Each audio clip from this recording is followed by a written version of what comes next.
In this world, there's two kinds of people, my friend. Those with loaded guns and those who dig. Broadcasting from a Montana wilderness fortress at the headwaters of the Missouri, this is Matt Christiansen Live.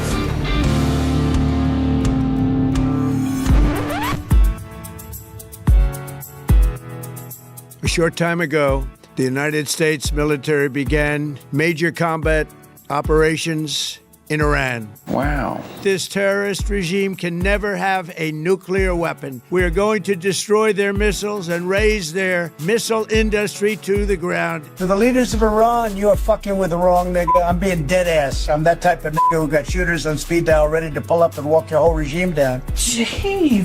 You got some motherfucking nerds calling me out Shabbat. Me and my Jewish nigga come up here and beat your ass, nigga. We are getting information from Israeli sources that the Ayatollah is dead. Fuck around and find out. And now the big question is, what comes next? Who gives a crap? I don't care. You are fake news. He died. Like a dog. Very fake news. Boy, that escalated quickly. I mean, that really got out of hand fast. It jumped up a notch. It did, didn't it? For the United States of America. All right, America, go to the YouTube right now. Skag free, whoever he is. Duct tape all over the place. It's a disgrace. All right, go. In 5, 4, 3. I can't do it. We'll do it live. Fuck it, we'll do it live. Hello and welcome to the show. This is Matt Christiansen Live, a proud duct tape production for Sunday, March 1st, 2026. Thank you for tuning in. Sitting shotgun tonight in his usual Sunday seat is highly regarded author Matt Palumbo. Welcome back. Saddle up, partner. Good to be back. Boy, what are we going to talk about tonight? Slow news week. Did something happen?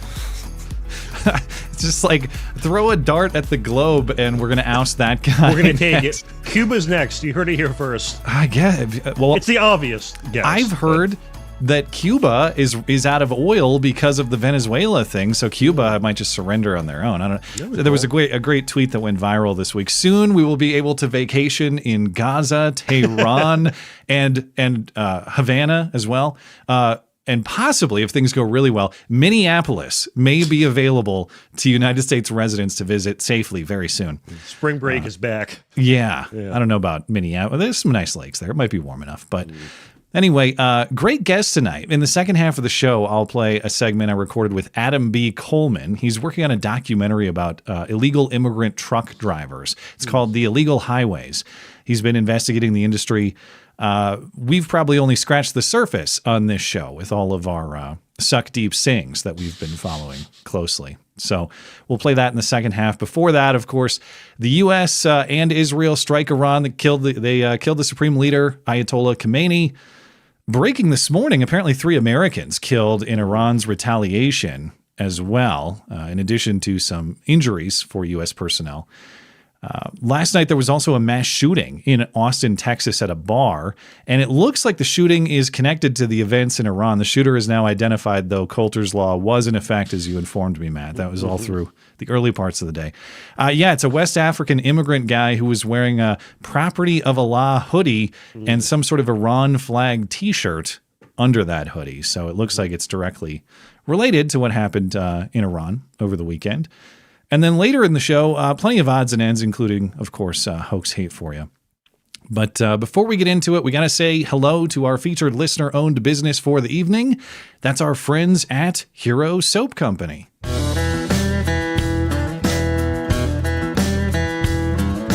When you try Hero Soap Company, not only are you getting a great-smelling, all-natural product, not only can you subscribe and get soap sent straight to your door each month, but you can get signature soaps designed by yours truly. Timberline is the classic, a frosty pine experience where the forest meets the peaks. Double menthol for that high-altitude cooling effect.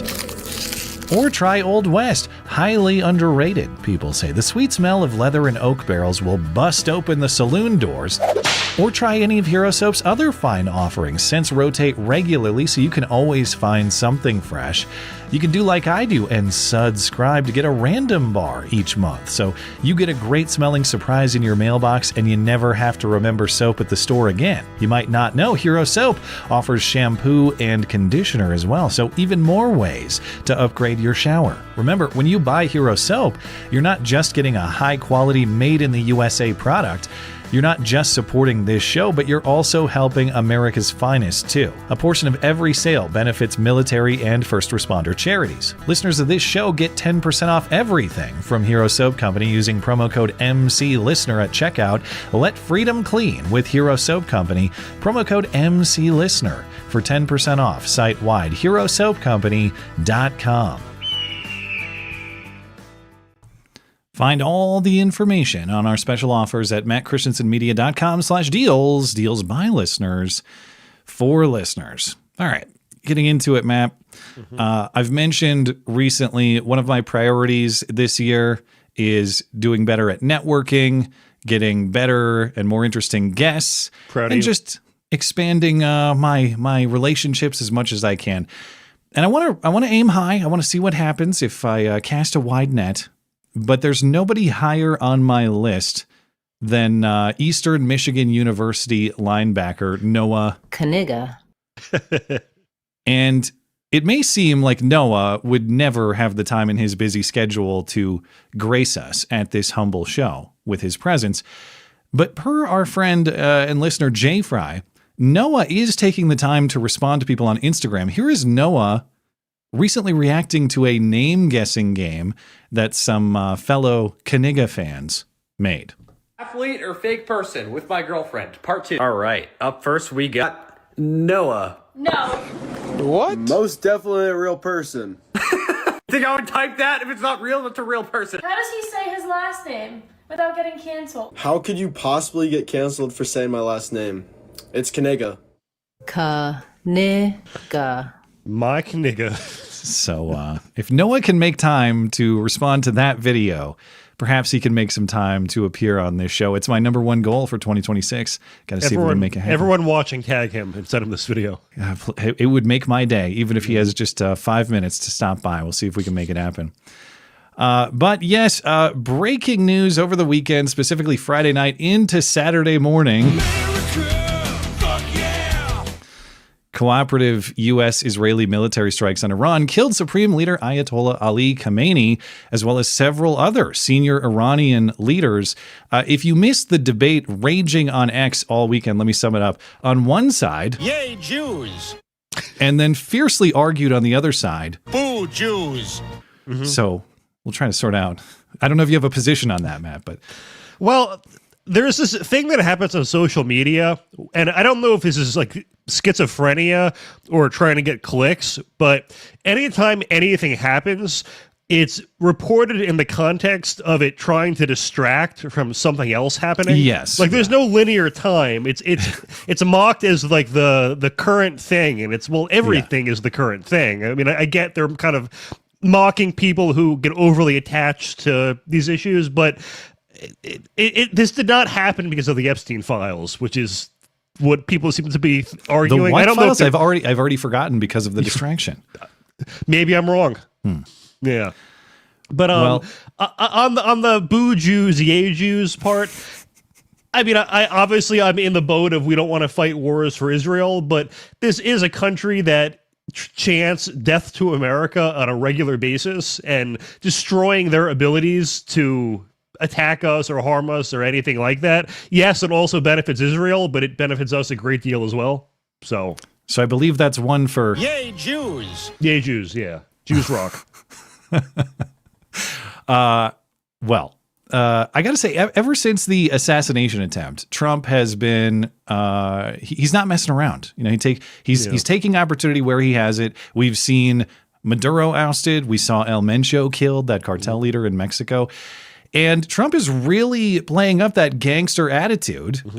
He tried to tell Iran, he tried to give them an out, and they just wouldn't listen. So here was Trump trying to tell him it would end like this. To the leaders of Iran, you are fucking with the wrong nigga. I'm being dead ass. I'm that type of nigga who got shooters on speed dial ready to pull up and walk your whole regime down. You all out here flexing with these cute little "we gonna assassinate you" threats on Twitter like some internet gangsters typing tough from a bunker. So please keep poking the bear and you're gonna fuck around and find out just like Maduro. It's awesome because it's an authentic Ebonics translation of stuff he actually has said. The AI is getting good. That is very good. I don't. It looks like they used royalty humor, I think, is the AI generator. I don't know. That clip was posted by Antiochian Rum on X. But I know that people have a lot of strong opinions on either side. Yay Jews, boo Jews, and all that. Whatever your position is on U.S. interventionism, and I also come to it from the perspective of skepticism. The memes this weekend, on point. It was an A+ weekend of memes. And unfortunately for Iran, Trump was not fronting. His friends did get the call. You got some motherfucking nerds calling me out Shabbat on some little bullshit ass nigga. Better calm that shit down and come around here and show me some fucking respect before me and my Jewish nigga come up here and beat your ass, nigga. Have you seen the original of that video? No. That is, it's an internet classic called The Gangster Party Line. And the whole premise is, what's up, N? You wanted to talk some shit? Hundreds of N's are waiting to talk shit with you right now. 1-213-373-4253. Just dial, nigga. I'll fuck you up. So is it? Hold on. Classic niggas. Racist niggas. Said Norton. Mystery niggas. Psycho niggas. Dog niggas. And Jewish niggas. You got some motherfucking nerds calling me out Shabbat on some little bullshit ass nigga. Better calm that shit down and come around here and show me some fucking respect before me and my Jewish nigga come up here and beat your ass, nigga. That's Gangster Party Line. I don't know if the phone number's legit. You can try it during the break when I play my interview segment. So is it just you pay to talk to black people, or is it like a phone sex thing? What well, exactly? No, there's even, if you go back in here, there's even white ends. I did catch that. So well, here he is. Let me pull him up. White niggas. Suck my dick, bitch. Fuck you. I like that you knew exactly where in the video that was. Oh, I've watched this a million times. This is a classic. You know, I shout out to my friend Frank on Quite Frankly. That's how I became aware of this video a few years ago. And I don't know, maybe a couple times a year I revisit it because it's such a good one. But okay, let's get serious because the news is serious. First of all, the operation is not actually over. After the initial strikes that killed Khamenei and many others, Trump posted yesterday that the bombing will continue until morale improves. Great. Quote, uninterrupted throughout the week or as long as necessary to achieve our objective of peace throughout the Middle East and indeed the world. Israeli strikes continued today. Iran has responded with strikes targeting U.S. military bases. Of course, we have some casualties. We'll get to that in a moment. In a recorded video, the recorded video that we heard in the intro that was posted Friday night, early Saturday morning, Trump cited the necessity to stop Iran from getting a nuclear weapon. That is the entire premise of this action from the U.S. perspective. We can't allow them to have a nuclear weapon. We bombed their nuclear facilities over the summer, and they've kind of negotiated, kind of not. But since they're not conceding anything, we're going to take out their leadership, is how this developed. Nice. We also have, it's not just Khamenei. We have a lot of important figures dead. According to, actually, I don't know if it's Iran saying this or if Israel's saying this, but it's up to 40 of their commanders. Yeah. This is according to Israeli claims earlier today. The majority of Iran's senior military leaders were killed in these initial strikes, some 40 commanders. And did you see the news about Ahmadinejad? Supposedly, he's dead. That was out of nowhere. I didn't even know he was still alive. For love of the game, we just took him out. Well, and he was, so according to the reporting, he was on house arrest. Now, I don't know why he was on house arrest in Iran, but that's apparently was. And there was a targeted attack on his house. And there's an Israeli media outlet saying he's dead. But as of this reporting in the New York Post earlier today, there was no immediate confirmation from Iran that he's dead. But okay. I'm not joking when I said I didn't realize he was still alive. It's been a long. I didn't realize either. I mean, he's not still alive is the thing. So there was as of like yesterday. Yeah, I know. But there was one of my favorite Ahmadinejad, because like back I don't know, 10, 20 years ago, whenever that was, he used to, when he was president, he was pretty talkative with media. And there was some commentary he had. Somebody, like a Western journalist, asked him about gays in Iran. There are no gays. He said there aren't any. And I don't know if he meant because we killed them all or because there just aren't any naturally. But no gays in Iran. I thought he just meant like they're all scared into the so they're so far in the closet you can't see them. that was my interpretation. Like, they got. I mean, Iran's not all bad. Let's well, they have some redeeming qualities. let's not smear Ahmadinejad's good name. I mean, okay. I mean, the Islamic radicals, when they took over, they had a coalition with leftists and then just killed all the leftists after they seized power. So use them for your purposes, then kill them. That was kind of cool, but all right. They're still evil. But learn a few lessons. Yeah. According to the U.S.-based human rights activist news agency, at least 133 civilians have been killed in the strikes, 200 injured. Iranian state media put the death toll at over 200, over 700 wounded. Now, even if those numbers are correct, and as we'll get to, there's reason to question some of the numbers, that is pretty remarkable precision, actually. Of course, any civilian death is one more than you would want, and in the ideal world, you have zero. But again, much like what happened with Maduro, to take out the leader of a country, which, by the way, is very large, like 90 million people in Iran, something like that. You don't have infantry on the ground. You only hit, by even Iran's account, you take out a few dozen civilians. I'm only commenting on the precision here, okay? That's pretty impressive, actually, to be able to do that. Whether you agree that it's a wise thing to do or not, when even Iran is only talking about a few dozen deaths, I actually find that to be remarkably precise. Yeah. Yeah, I mean, we have to remember, like, I think we had the same discussion when we got Maduro, that, if all you know about foreign policy is Iraq and Afghanistan, obviously, like, any foreign intervention ever is going to be horrifying because there's the question of, like, are we going to be here for another 20 years? But under Trump, pretty much every single case has been precise, targeted, and unless this is the one that's different, we haven't gotten like the entanglements haven't continued. And I want to come back to that in a moment because you're thinking exactly what I'm thinking. Some of Trump's commentary after Maduro, I outright laughed at, and if I'm going to be honest, he's looking more right than I am so far. Granted, we are 24, 48 hours removed from this. There's plenty of time for this to go catastrophically wrong. I'm not predicting that it will. I'm just saying you don't judge the success today. Yeah. You judge it next year, 5 years from now, those sorts of time frames.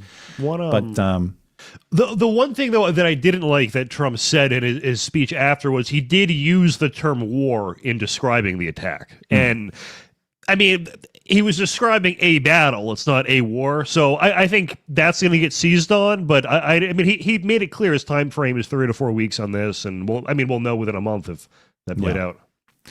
Well, Iran, of course, is retaliating.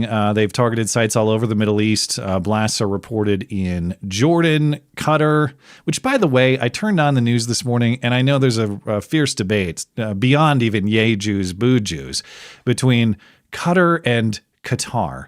And I've always been in the Qatar camp, I think, although you could probably find clips of me saying Qatar. This guy on the news was saying Qatar. All right. You can fuck off. I've never heard that one before. Qatar. No, Qatar. Okay. But also Bahrain, Kuwait, the UAE, and Saudi Arabia. Damage looks fairly minimal. Reportedly, there was 1 killed, 7 injured at the airport in Abu Dhabi. And there was damage at the Kuwait airport and 2 buildings in some Bahrain cities, 2 Bahrain cities. Now, closer to home, we do have, according to U.S. Central Command, 3 U.S. troops, 3 American casualties. This, according to U.S. Central Command this morning, and 5 seriously wounded. And CENTCOM did not give a specific location for these casualties. We do know Iranian missiles are targeting American bases across the region. I don't know if you caught this, Matt. I didn't have time to go listen to the actual press conference and the announcement. Was this 5 casualties in one incident, or was it 5 casualties across multiple incidents? I don't know. So when I read the story earlier, Oh, and it might have been an earlier version. I was unclear. Did we lose the lives in the initial assault, or was it the blowback? And it seems like it's the latter. I guess that's what I'm interpreting this to mean. But since we don't know the location and the circumstances, I don't know. That's the thing. I couldn't even find the location where any of them happened. Yeah. So I'm not sure. If they're all at one or not. Unclear on the exact circumstances of these deaths and injuries as well. But we also have news of what is a destroyed girls' school in Iran, where Iran is saying 153 people died. Now, Iran is blaming the U.S. and Israel. U.S. CENTCOM says they're looking into it. They didn't make any definitive statement about who's responsible for this. Israel says they're not aware of any IDF operations in that area.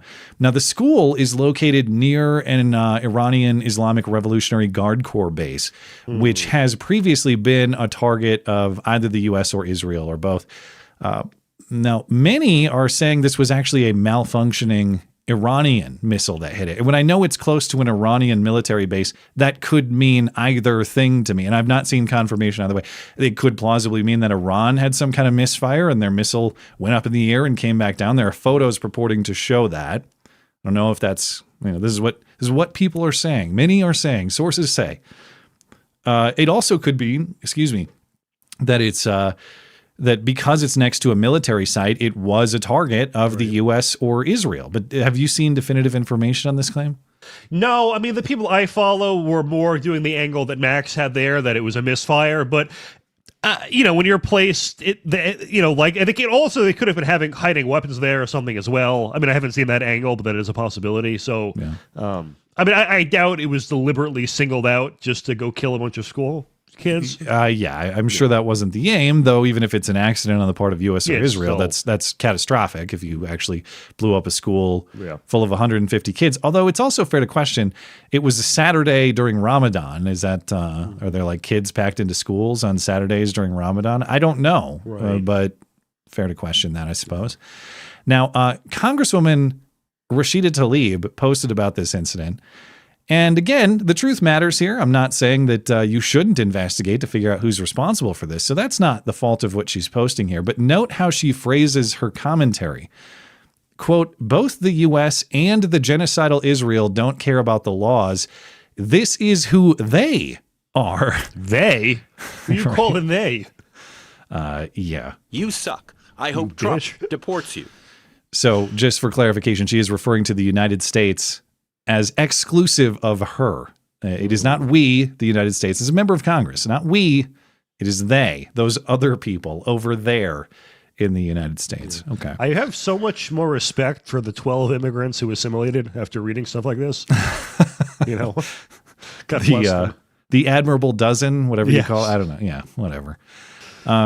Okay, so the big question is what comes next? And as you mentioned, each time Trump has intervened militarily, I and many others, but specifically me, because I want to be honest in my own opinion forming here, I've been very skeptical. And for the points that you raised, that I saw Iraq, I saw Afghanistan. I don't know that it's our role to be world police, and certainly I'm very wary of getting dragged into these years or decades long wars that cost us blood, cost us lives, cost us a lot of money. And oftentimes, in the case of Afghanistan and in Iraq too, you don't necessarily have a drastically different result at the end of it. I mean, we still have the Taliban in power in Afghanistan, and so why did we go through all of that is a fair question to ask. So I think anybody who watched those things play out has valid questions about what it is that we're doing here. However, I think any honest observation has to acknowledge that Trump's interventions, as you said, have not produced disasters. There was, in his first term, action in Syria. Not really a disaster there. There was the action to take out Soleimani, the former Iranian military leader. Not a disaster. There was Maduro at the start of the year. Not a disaster, even though I was worried about that. There's just a couple weeks ago, or last month, the ousting of that cartel leader in Mexico, which involved El Mencho, which involved U.S. cooperation and assistance from our military. No disaster there. So I want to come back to that press conference, and I can't remember if you were on the stream with me. It was right around the start of the year, if I had somebody else on. But it was the press conference where Trump was asked, okay, well, who's in charge of Venezuela now? And Trump seemed not to have an answer and said, "Oh, I think I was on. I don't know, Marco Rubio." Yes, I think I remember that. A little Marco will run the country, and I joked about it, and I treated Trump's answer as kind of a joke. He was asked by a reporter, "Hey, we have a mixed. The U.S. has kind of a mixed record, or I shouldn't say we. Those other people over there in the United States, they have kind of a mixed record with ousting dictators and regime change." And Trump's answer was paraphrased, "Yeah, well, those other oustings weren't me. I do it right." The U.S. has something of a mixed track record of ousting dictators without necessarily a plan for what comes afterwards. Did that weigh on your decision Well, that's making? why we had different presidents, but with me, that's not true. With me, we've had a perfect track record of winning. I kind of mocked him for it. And maybe, again, we'll see 5 years from now, 10 years from now. But at least today, looking back at his moves, not just in the immediate past, but even back to his first term, it may sound silly what he said there, but is he wrong about the track record? What is the intervention disaster so far? Where is World War III? Maybe it's coming. I've just heard the World War III warnings a million times, and they have yet to come to realization. Yeah, I mean, he's ended wars I didn't even know were happening. So that's true. He is good. Cambodia or something like that. I don't know. I was on a radio show talking about it like months ago, and I'm like, yeah, you know, the battle between Azerbaijan and what was the other country? And the host forgot too. Armenia. I don't even know those countries are countries, except for the fact that we need their immigrants for the food trucks. That's all I know. Yeah, but, And I love we need the immigrants for the food trucks. Also, AI and automation is going to take all these jobs, and for some reason, we all have to keep them here anyway. Well, the same question that applied to Venezuela applies to Iran now. Who's going to be? Whoops! I didn't mean to play the sound. Sorry for blasting your ears. Let me turn that down. We want Marco Rubio silently enjoying the rave here in Tehran or whatever it is that he's doing. Maybe he is going to become the next Ayatollah, the next supreme leader. I don't know. But if the current government in Iran holds, which that's a big if, is it going to be the current government or is there going to be something new? The way that the government will operate is this. They elect they have a council of experts, which I think ran our country for a couple of years too. It's not a council. What's the term? Like a brain trust? Kinda? It's called the something of experts, the assembly of experts. They have the assembly of experts. So if those in power in Iran maintain power, Iran will appoint a new supreme leader. There's a body of 88 senior clerics known as this assembly of experts. I don't know if Dr. Fauci's on the assembly of experts or not. He might be. But they're going to make the pick. Under the Iranian constitution, if the supreme leader leaves office, his powers transfer temporarily to a council consisting of the president, the head of the judiciary, and a senior cleric from the Guardian Council. And those people are named, and I guess they're all in power now. They might be dead, and they might as well be dead because I can't pronounce their names. President Ahmadinejad, that's another thing he had going for him. He had a pronounceable name, barely. Pezeshkian? President Pezeshkian. Just kill him. Judiciary Chief Gholam Hossein, Mohseni Aji, and Senior Shiite Cleric Ayatollah Ali-Rezi Arafi. Those are the guys in charge right now, according to CNN's coverage here. So, but all of that, of course, assumes that that the government or those in power in Iran stay in power. Question is, will the protesters or will the resistance be emboldened? Now, of course, Iran is accused of killing tens of thousands of protesters in their country in recent months. As part of the video message that Trump posted on Friday night, he urged the Iranian people and the protesters to overthrow the government and take it as their own. Finally, to the great, proud people of Iran, I say tonight that the hour of your freedom is at hand. When we are finished, take over your government. It will be yours to take. This will be probably your only chance for generations. America is backing you with overwhelming strength and devastating force. Now is the time to seize control of your destiny and to unleash the prosperous and glorious future that is close within your reach. This is the moment for action. Do not let it pass. So it looks like the Trump plan is at least considering the idea of Iranians themselves taking over and forming a new government. I couldn't tell you what the likelihood of that is. You have an opinion on whether that's likely to happen or not? It's probably the first time in history someone has tried to outsource a coup. All right, you guys figure it out from here. We hit the first domino. It's up to you. No, I don't know how likely it is. I mean, obviously, I think they're leaderless right now. I saw before the show I was reading they had appointed a new leader who was then killed, but I couldn't verify it. It might have just been some like spammy kind of account. Yeah, I mean, this could be a wake-up call to those in their armed forces. Like maybe our days are numbered and we don't want to keep putting these people down that are trying to rise up. I don't know. But I would be shaking in my boots if I was in their police force. Yeah. And if you're Trump, if you're the Americans here, you, I guess, are betting on a few things, whether it is the current Iranian government or those in power, or whether it is some new government formed by the people who resist or overthrow this government. I guess you take either under the theory that they're not Khamenei. They're better than Khamenei. We'll take him out. We'll deal with whoever comes next.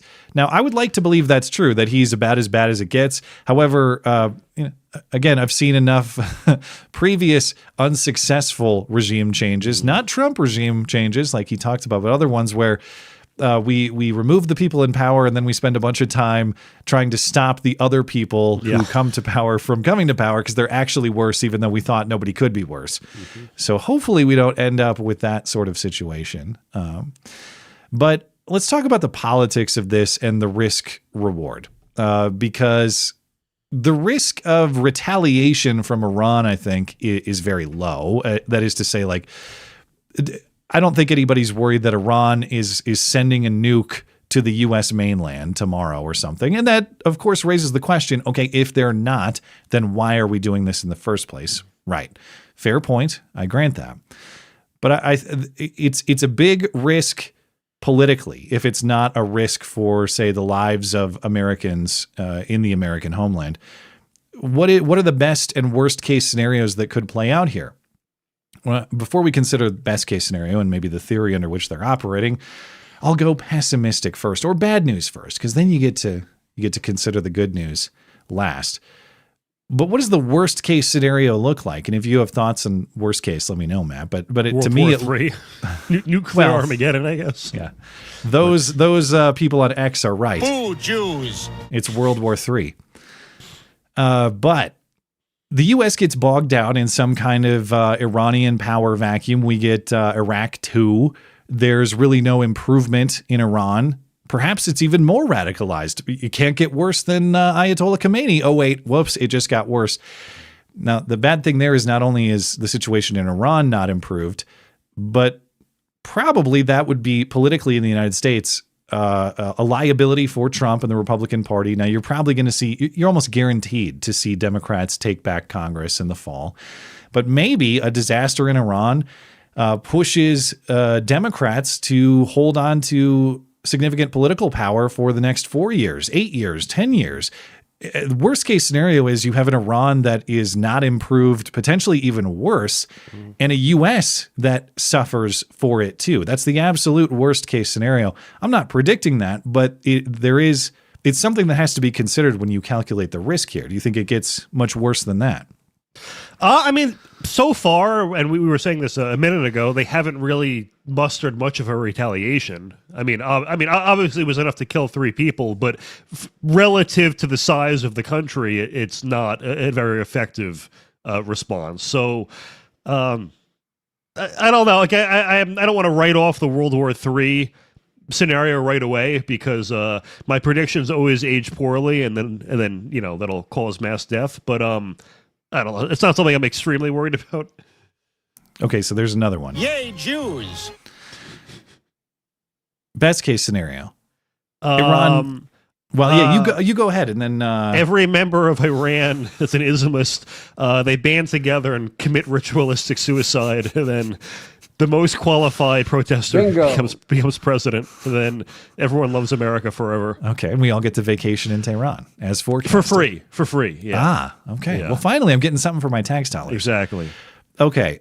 Best case scenario. This is outlined by Chris Cappy on X, and he was reading through some Trump administration defense strategy documents, and this makes sense to me as a theory. Does it mean what international intervention means in theory and what it becomes in reality are two different things, as we've watched in recent decades. But if it were to work out the best case way, this is what it would look like. You have a weakened China. All of this, think about all of this in the framework of decoupling from China and weakening China.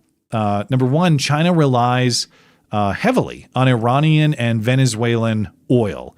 You eliminate or reduce that energy source for them, you've damaged them that way.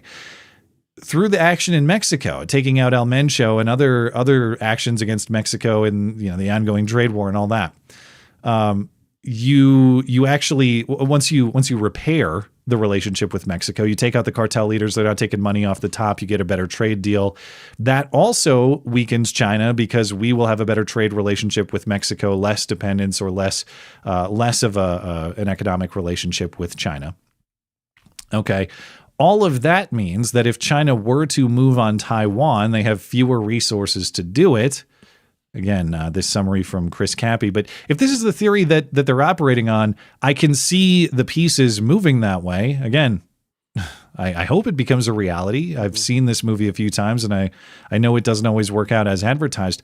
But until I start seeing the worst case scenarios materialize, I don't want to be black-pilled and doomeristic about it because I don't see those things happening just yet. This would also be part of my best case scenario fantasy. Oh, okay. The China stuff. Yeah. So this plus free vacation to Iran. And then also everyone gets $100. Yeah. And just $100? I thought I'm pretty sure I've paid more than that in taxes, but I guess I'll take the Benjamin if they're offering. Revise down the road. We'll figure out. Yeah. Now, to the people who are much more pessimistic, and as a rule, as we've talked about, I'm skeptical of U.S. intervention internationally by default. For the reasons we've described. That should be. But I do like America succeeding. And what frustrates me is it seems like when this happens, there is a race to be perceived as correct rather than waiting to see it play out and to see if your country actually comes out ahead. And I wish more of us were committed. I know I'm talking about internet culture, which is where everyone has to, they have to pound their chest and they have to be correct and they have to brag about how correct they are. I'm happy to be wrong, to have my entire foreign policy philosophy blown up if it means that my country succeeds and we are in better position for it. And until I start seeing the black pill disasters materialize, I'm not going to insist on being correct in my usual skepticism of foreign intervention. I want my country to win, and I think these may be some winning moves. Again, Iran, the jury's out. I'm not declaring this a success, but World War III predictions are a long way off, I would say. And there's also second order effects in that, what does this look like from the perspective of an anti-American foreign leader? Like, we will literally in Venezuela go to your home and arrest you and then bomb the tomb of your predecessor.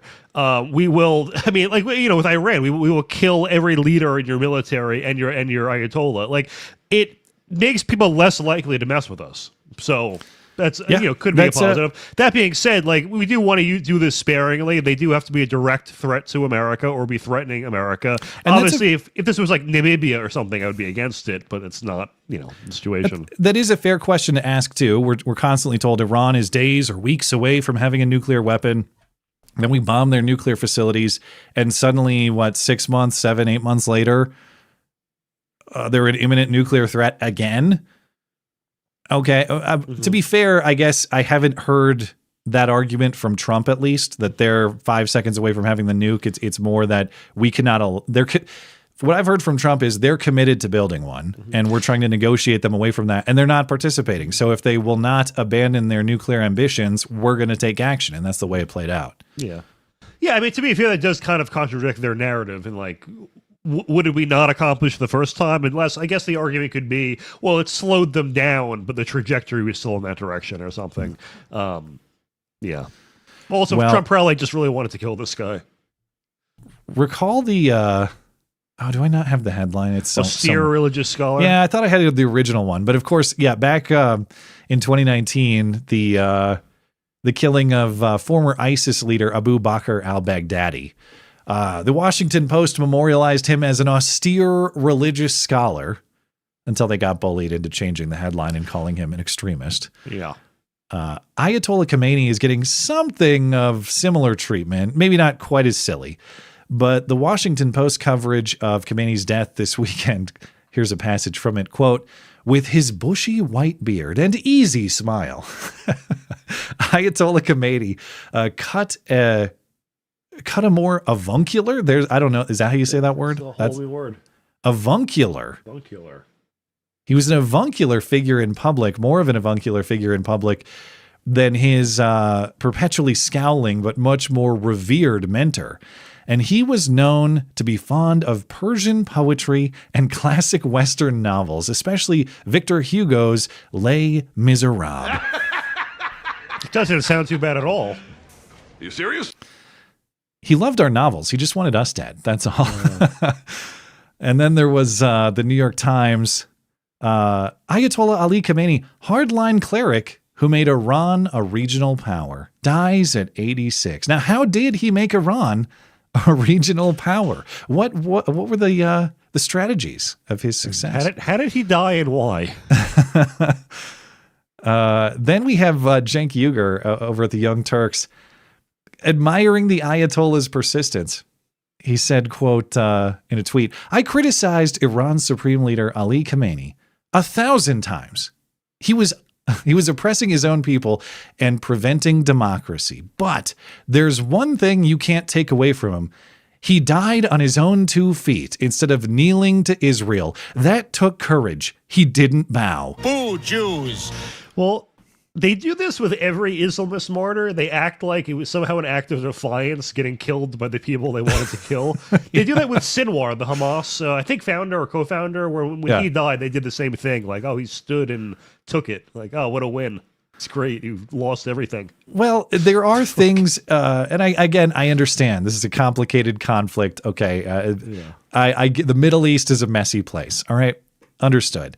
However, is the principle here that as long as you don't change your murderous ways, there's something admirable about that? That's kind of a strange point. But to his claim, "I've criticized Iran's supreme leader 1,000 times." User review on X finds no prior mentions, actually. I don't want to hear any more of these lies. At least on X, he has literally never mentioned Khamenei before now. Cenk talks on the Young Turks for thousands of hours, or he has for thousands of hours, I'm sure. So perhaps he has criticized Khamenei on the air. I don't watch the Young Turks. I don't know. No. But Tim says avuncular means kind and friendly towards a younger or less experienced person. And so does this mean he touched young people? I guess so. Maybe. He touched young people. Touched him good, I guess. Yeah. Man. And then lastly, it's also hilarious that so many people are saying, well, okay, Khamenei was a bad guy, terrible guy. All right. He was oppressive to women. He was oppressive to gays. They didn't have a lot of trannies in Iran. But you can't just go murder people because they're bad. Say a lot of the same people who 100% approved of, or at least explained away, the murder of Charlie Kirk because he's bad. He hates gays. He doesn't like women, and he doesn't associate with trannies. The slight correction. They actually, I think you knew this. The in Iran, they view being trans as a loophole to being gay. I think you've mentioned this. So if you are gay in Iran, the government will buy you a sex change surgery. That's right. Or kill you. And those are your options. So I guess that's why there's no gays in Iran, because they're all trooned out. They just turn them into women. Now, do they suffer the mass shootings though? They somehow don't. So maybe their trainees are better than our trainees. I don't know. Things we can learn from Iran. Okay, there are lessons we can take away. Non-school shooter troons. Good for them. They've mastered the science. All right. Sorry, I kind of interrupted you there. No, that's quite all right. Are you? By the way, we were talking about this before live. Are you enjoying your ultra rare Coke Zero? Oh, it's so good. Cherry float. It's so good. We're not endorsed, but we are Coke Zero appreciators on this show. It's my preferred cancer-causing beverage. But I like to find the rare ones, and the cherry float Coke Zero is a very rare find. Yeah, it is amazing. Anyway, it's the little joys in life. Before the top of the hour, let's talk about the Austin shooting. I should ask before we move on. Did you have anything else you want to say about Iran? No, pretty much. I think we covered it all. And I mean, we'll circle back to the story in coming weeks too. I mean, it's obviously kind of impossible to make predictions about what's going to happen next, but hopefully it doesn't escalate. That's my, for obvious reasons. I hope that. All right. Late last night, there was a mass shooting in a bar in Austin, Texas. And as you mentioned to me earlier today, Coulter's Law was in full effect. So it took most of the day for investigators to identify the suspect. 2 are dead, 14 injured. This is at Buford's Bar in Austin. The shooter, God, these unpronounceable names. This is why we have to get immigration under control. So I can't read these names anymore. Ndiaga Diagne, is his name just deport? Look, you suck. I hope Trump deports you. It's too late for that, but it's like his name is his last name is a backward version of his first name almost. It's very confusing. All right. Ndiaga Diagne, a 53-year-old Senegalese immigrant, as in West African, who was living in Pflugerville, Texas. Now, he's been here in the U.S. since 2006. He's now a naturalized citizen. That happened sometime around 2013. Despite a criminal record that he had prior, he became a citizen under the Obama administration. Per law enforcement sources and now images released, he was wearing a hoodie that said "Property of Allah." Where do you even get a "Property of Allah" hoodie? I've never seen that before, but Islam or us, I guess. You shop there. They got it. Yeah.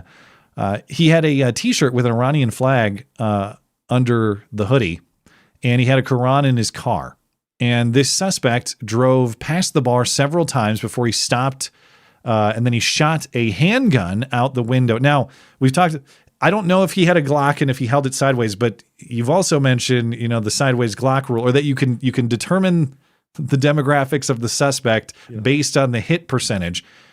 The hit to death ratio. So, one dead, 10 injured, black. and also it also works for terrorism through explosion, where white terrorists like the Timothy McVeigh's, but there's obviously others, their death ratios are astronomically higher than what is an Islamist. Well, this guy, unfortunately, had a pretty high hit count because he killed 2, and I believe the 2 excludes him. He's dead too, but he hit 14. So he shot out of his SUV with a handgun. Then he stopped the car and he pulled out a rifle. This photo, other versions of this photo, you can see him carrying the rifle. It looks like it might be an AR setup, but the photo is from some surveillance camera. It's not very good, so it's hard to tell exactly what rifle he had. But police arrived very quickly, according to the reporting. Officers opened fire. They shot him dead. Within like a minute too. They responded. The 911 call went out at 1:39. Within 57 seconds, the first paramedics and officers were on the scene, actively treating patients. And for those who were there, I'm sure it was the most horrific minute of their lives. And it's another case in point. Even when the police are there as quickly as possible, in under 1 minute, they are not there quickly enough. And that's not a shot at police or paramedics or other emergency responders. They did a great job in this case, as good of a job as you could possibly ask for. It's just the reality. You're lucky if it's only a minute, and you may still not be lucky enough. So you have to plan for that minute. And that's how it played out in Austin, unfortunately. Yeah, it's horror. I mean, I only saw the footage of the aftermath. I did see that. It was really sad to watch. Figure you probably can't play that on the show, but if you're the sort of person who watches that sort of material, and I know a lot of people don't for justifiable reasons, I tend to watch that stuff because I want to know what these people are capable of. Yeah, I mean, I guess the sort of silver lining is I saw a lot of bodies being like, they looked like they were dead, but if the death toll is 2, I guess that would imply that most of the people there did survive that I saw. So yeah, I guess that's good. It did look terrible, and it looked like a lot of very serious injury and a terrible scene. Okay, well, man, we're doing great on time, so let's take a super chat break, and then we'll get to my interview segment after that. Before we do, hey, have you considered joining the MC Club? Well, you should, and here's why. Hey, if you enjoy the show, please consider supporting the show by becoming a member of the MC Club. For as little as $1 a month, you will enjoy a series of exclusive perks, including ad-free videos and podcasts, video calls, and a community Discord server with me and other listeners, loot box giveaways with channel merchandise, your name in the credit roll after videos and streams, and much more. But most importantly, you will help keep the duct tape production alive and independent from all those sinister forces of control. Join the MC Club at mattchristiansenmedia.com/support. Linked in the description.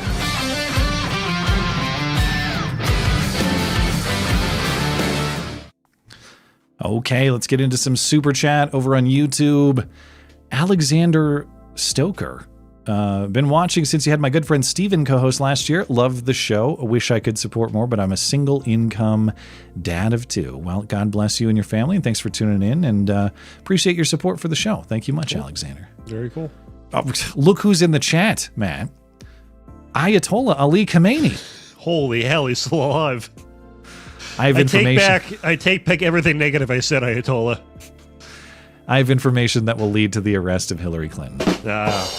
Obligatory, but we'll allow it. Yeah. People are when Hillary Clinton dies, people are going to make that joke from Hillary Clinton. It'll never die, that joke. Yeah, straight from her Twitter account. Yeah. Irish Nat. Colorado House Bill SB 26097 will essentially legalize prostitution in Colorado. Flatirons Churches urges all Colorado residents to go to flatirons.church.com/bill to learn about it and contact state Senate reps to kill it in committee. Interesting. Irish Nat, I had not heard of that. And if you guys are, I mentioned I'm trying to get a lot of interesting people to talk to. Send me an email, and maybe if that bill gets some traction here, if that becomes a real thing, we could talk about it. Now, prostitution, like drugs, thank you, Irish Nat, by the way, like drugs has been something that my perspective has evolved on over time. That is to say, prior me would have said, well, everyone's a consenting adult, so we shouldn't regulate such a thing. Now, the question with prostitution, number one, is that a proper moral use of the sexual relationship? And of course, it's not. The proper moral use of the sexual relationship is the production of children, the building of family. Prostitution is a betrayal of that, so it's immoral on the part of the prostitute and the John. There's also the question, though, of just like drugs. Even if you wanted to argue, as I might, that personal morality, how you treat yourself, should not be a matter of the law. Is it possible to have these things present without violating others' rights? That is to say, if everyone or a critical mass of people are meth heads or dying of fentanyl overdoses on the street, does that not necessarily impact you as a resident of that city? And likewise, they have this going on in San Francisco and Oakland, where technically prostitution, I don't believe, is legal, but it's not really policed, and so there are areas of San Francisco and Oakland where it's effectively legal. You get all sorts of negative secondary effects, like you say. Mm-hmm. It comes with all sorts of other related crime necessarily. You don't just get well-intentioned prostitutes and Johns who are trying to mind their own business and interested only in exercising their individual rights. As a practical matter, it seems impossible not to have these things come with a whole host of secondary negative consequences that will impact your life negatively if you live in that area. I mean, Oregon recently decriminalized all drugs, and it was under the theory of, well, we're going to tax it and regulate it, and if you get caught, we offer you treatment. And the number of people that actually chose the treatment option was statistically 0%. the drug overdoses skyrocketed, and they ended up undoing it. And they have a heavily Democrat-run government and governor. They undid all of decriminalization. Yeah. I know that the argument you would hear for many decades was, well, it's only harming the drug user, and I think it's actually the opposite. I think the damage to the non-user is actually greater than to the user itself. Obviously, like I make an exception for weed. I think weed should be. And I think this is a more moderate stance. I think weed should be decriminalized, but I think if you smoke weed in public, you should be drawn and quartered. Okay, so that's kind of where that's where I balance it, basically. Oh, no. Now I'm gonna. Last time, who was it that talked shit about weed, and I got in trouble with my weed enjoying listener? Listen, I have no problem with anyone doing it like in their house. It's just when I have to smell a skunk because you're turning yourself into a retard in public, like you can fuck off. Just deaf. Sorry. It was Robert. Robert was talking shit about weed, and we had a weed enjoyer who was not fond of that commentary. Just don't do it in public. I'm on your side. I'm on your side then. Joshy Boy, hey, I remember that hotline. Good times. Joshy Boy should work at that hotline. Yeah. You could talk shit for $4.99 an hour. Maybe we should start our own hotline. Joshy Boy, let's talk about it. Long Dong John, breaking news. Trump announces free Iran will be rebuilt by an organization. I saw this one. Free Iran will be rebuilt by a new organization that is called the New Iranian Government Group for Effective Reconstruction. The N-word. You know what the N-word is, right? Nigger, the New Iranian Government Group for Effective Reconstruction. We have that to look forward to. Tim said, come on, dude, it's pronounced Qatar. Sometimes Qatar. It's not pronounced Qatar. But we're both Team Qatar, okay? I'm Team Qatar, yeah. Yeah. It's a country, not a 15-year-old emo kid. Also, Marco Rubio has been put in charge of so many things. The game you play in a pool is now called Marco Rubio. Yeah, Marco Polo, he's out. It's Marco Rubio. Cool. Okay, moving over to Rumble. Ninja Kitty says, Jeff Sloat tells me that Jesse Jackson died. Kitty has no problem with this at all. Jeez. That was he died last week or like 2 weeks ago. When was that? It was within the past few weeks. Yeah, 1 or 2 weeks ago. I think we might have talked about it last week. Right? No, I didn't have it in the show. No, but no. I'm making stuff up. I don't remember it. Maybe I don't know. I smoked a lot of weed privately. I don't. Gotcha. You don't remember? I don't recall. I'm like Hillary Clinton talking about Jeffrey Epstein. We'll talk about that later. I do not recall. Newbie of Death review. If you read this, you are gay. LMAO. Actually, he's just Newbie of Death. I think sometimes there's a review on there, but this time he's just Newbie of Death. Thank you. Yakko, 1977, enabling the Iranian people to topple the Islamist regime hopefully ends well, but I do wonder about the long game. I think cutting off China from oil, first Venezuela and now Iran, is the long-term goal. Yeah, I think when it's presented under that theory, it starts to make sense to me. And I know a lot of people are correctly demanding, what is the U.S. interest here? I gather that Israel has an interest in its foe in the region being eliminated, but how does Khamenei being ousted, Iran having a new government, how does that help me as an American in the United States today? And in fairness, I don't think Trump has done a good job or a great job explaining that. I would like to hear more explanation from the American perspective beyond just, well, maybe someday they get a nuke and they nuke your kids. Yeah, that matters, but there's a lot of retard countries with nukes. We've got India, we've got Pakistan. By the way, I was talking to you before live.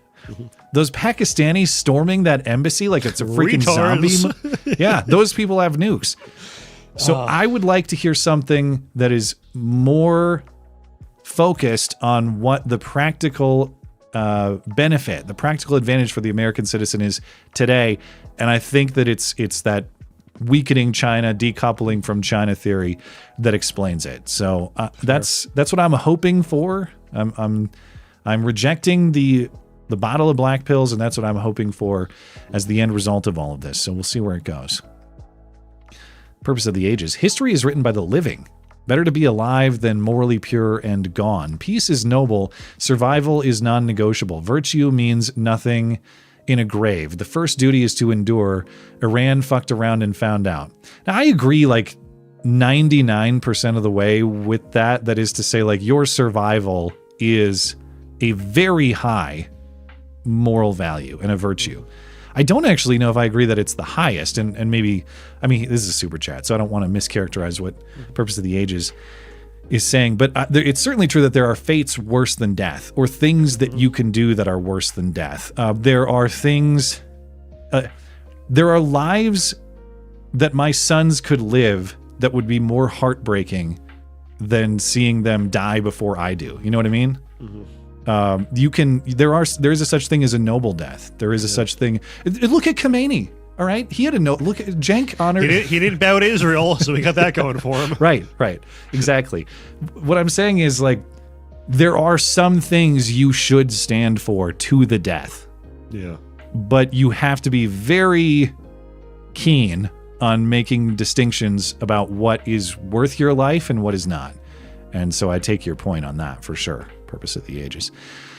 Okay, I think we're all set on chats for now. I'll have to just circle back with you. So let's see. Right at the top of the hour, perfect timing. Let's get into my guest segment with Adam B. Coleman. Adam Coleman is an author and writer at Wrongthink Publishing. It's not Wrongthink. I'll get it right later. It's something wrong. Anyway, he's a really good writer. You're gonna like. He's making a documentary on illegal immigrant truck drivers, the illegal highways. Segment is 32 minutes. I'll see you on the other side. Stand back and stand by.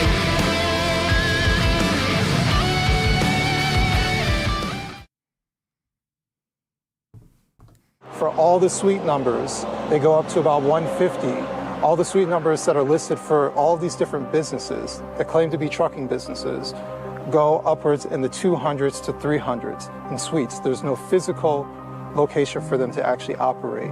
But how many businesses that we're showing as active trucking companies are supposedly operating off of this one small office building? It's about 47 carriers in this building. A little more than over 30 are actually active. Most of the other ones have been inactive for a couple years now. And the ones that we're investigating, most of those are basically just mailboxes that we saw. Correct. There was one office suite that still has a couple of trucking companies operating out of it. The name of the company I was looking for, when I knocked on the door, two gentlemen opened the door for us, and I gave the name of the company that we were looking for. They had no idea what I was talking about.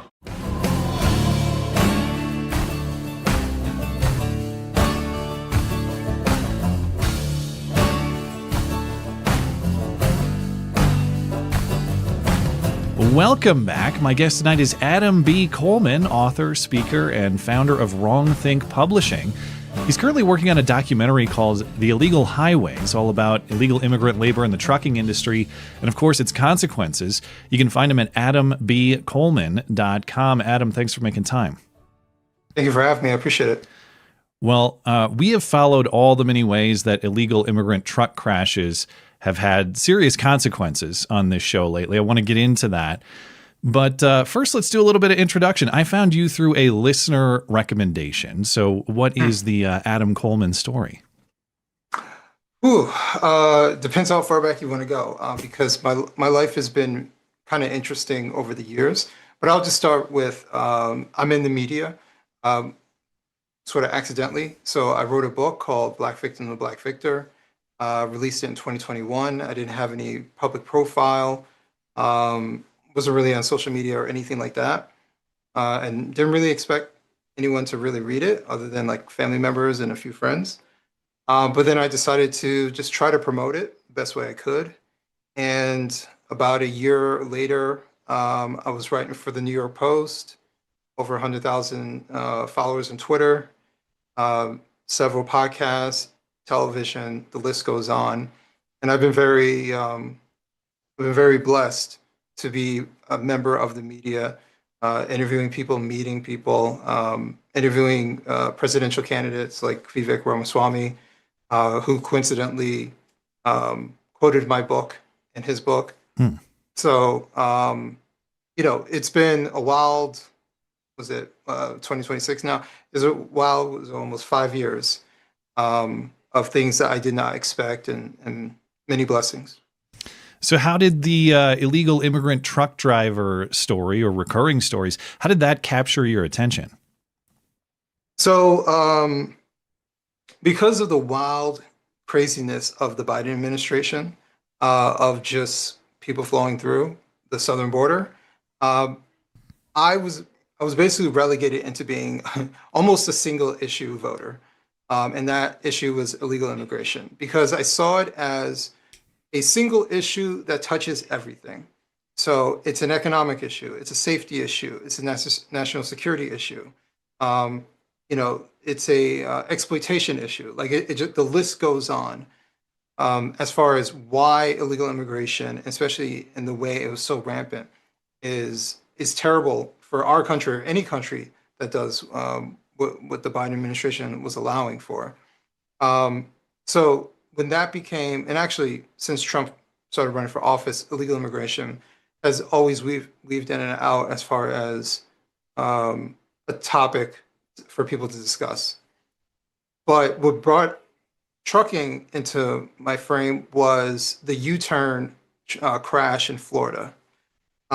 Because one, it's so absurd to think that there's a trucker trying to make a U-turn on a major highway. And two, I just had no idea that illegal immigrants were driving trucks. As an outsider, someone who's not attached to the trucking industry whatsoever, you always hear that trucking is highly regulated.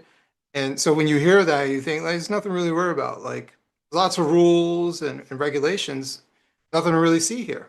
But when I saw that accident, I was like, that doesn't appear to be an accident. And then shortly after that, everything seemed to kind of unravel publicly. So for people who are on the outside like me, you started finding out, actually, this is kind of happening in different places. Well, where did he get his license from? Oh, it came from California. What are they doing in California? Actually, it's not just California. Like it just keeps unraveling the further I go into it. Yeah. Do you think that's why it seems like there are more happening now, is because we're more attentive with these things? One thing I'm confused about is why it does seem like this is relatively recent, as in, since, like you said, that high profile case with the U-turn in Florida. But of course, we had all but open borders under Biden for years. And I don't remember the truck driving thing being as common as it seems now. Is this something that is new, or are we just paying more attention to it? I think it is something that maybe there are people who are within the industry who can clarify this first part. From where I sit, it seems to be increasing. There may be statistics around this, so I don't 100% know. But what I can say is, when it got on the radar, especially of the Trump administration, especially after the U-turn crash, that's when things started taking place as far as all the different standards, like English language standards, realizing it wasn't being enforced. And so Trump realized that and started giving commands to enforce it. He has the DOT secretary, Sean Duffy, who's all behind it. So then when they started enforcing it, that's when all these different violations started coming up. That's when you started seeing more emphasis on going to weigh stations, more emphasis on shutting these guys down. And then that's when you just keep hearing story after story.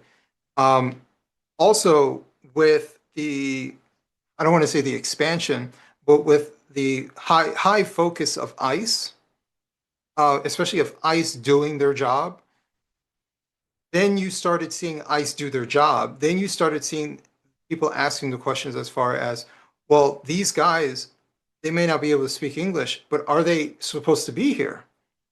So everything just started to slowly unravel. So to answer your question, I don't know statistically if it's increasing. It feels that way, but I will definitely say we're finding out more about it because there are more eyeballs on this issue. Yeah, and you're trying to look at this by putting together a documentary. I want to get into the plan for the documentary a little bit. But before we do, I know you've already started some of that investigation. So what have you learned? I was reading and watching what you had done in Pennsylvania recently. Yeah, so working with Justin Martin, goes by Super Trucker on X. Coincidentally, we both live in New Jersey. So it actually worked out well for us to meet up and actually do this together. But we were trying to show basically what Justin has been talking about for the longest time, is that these guys set up operations in apartment buildings, like just apartment number 100 to 200. It's just nothing but trucking companies. It's just very sketchy operations. They go from DOT number to DOT or MC number to MC.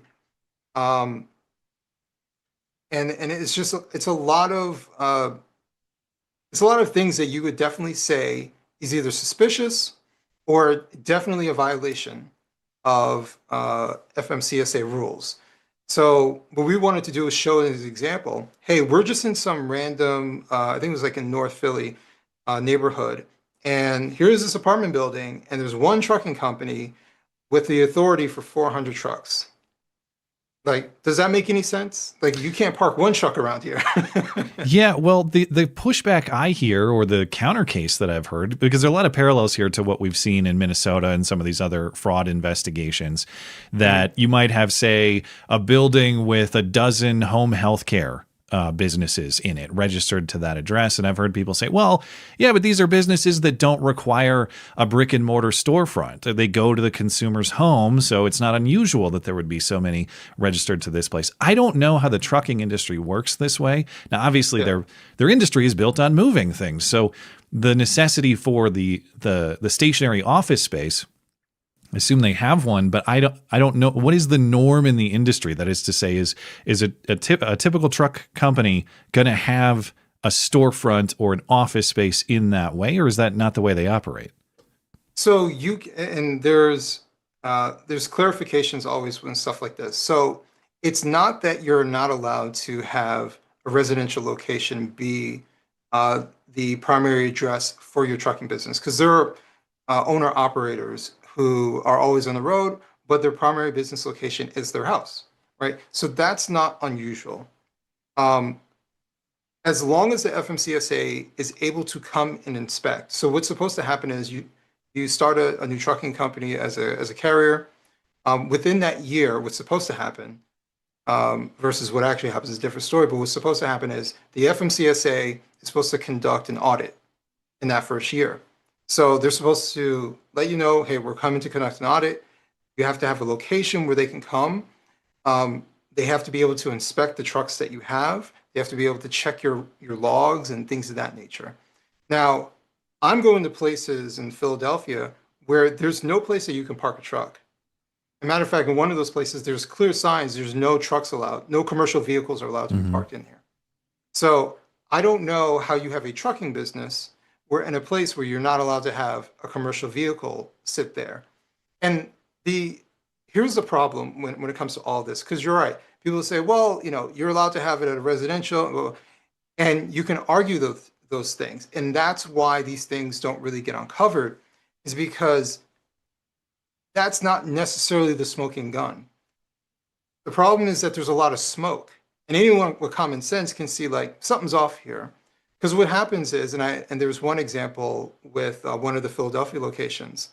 There's one address with an apartment number.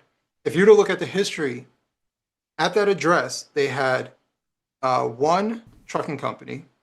Then the FMCSA actually tried to conduct an audit, couldn't contact the person because there's no place for them to be reached, and they weren't answering. So the FMCSA said, we're shutting you down because we can't conduct the audit. So they shut them down. But by the time they shut them down, that person already started a second trucking company at the same apartment number. And so, I was reading about that in your New York Post piece, that that they just get around what would be regulations or investigations or just inspections by just creating a new company. And you can do that in a day. And it's not just that that's possible, at least according to what you're writing in the Post.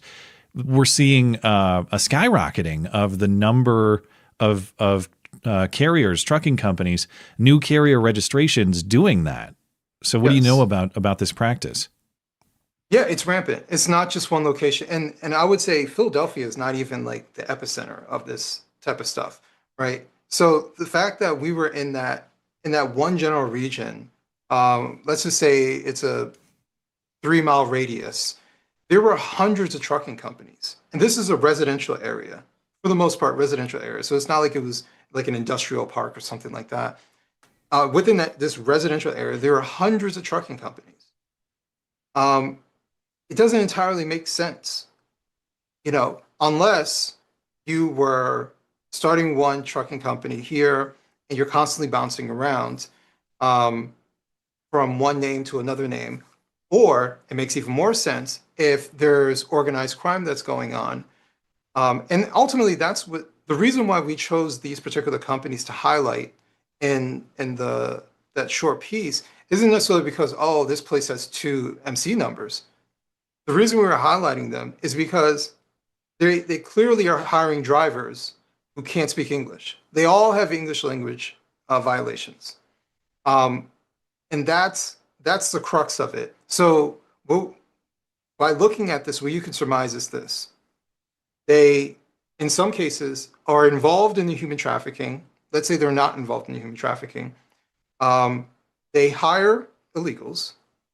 They set them up with LLCs, so they don't have employees. Mm-hmm. They're paying an LLC, or they're associating with an LLC.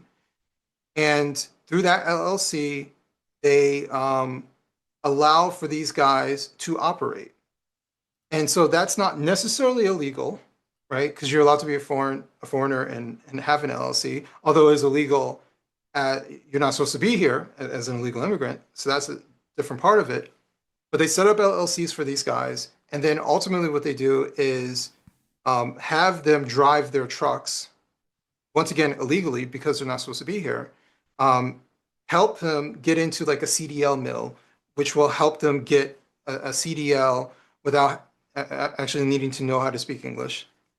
They send them on the road, driving around. If they get dinged for English language and get shut down, well, they'll just drive some other company next time. Mm-hmm. Or if their company gets in trouble from the FMCSA or from whoever too many times, they get on too many radars, then they'll just swap they'll put a magnet sign on the side of the door with a different transportation company.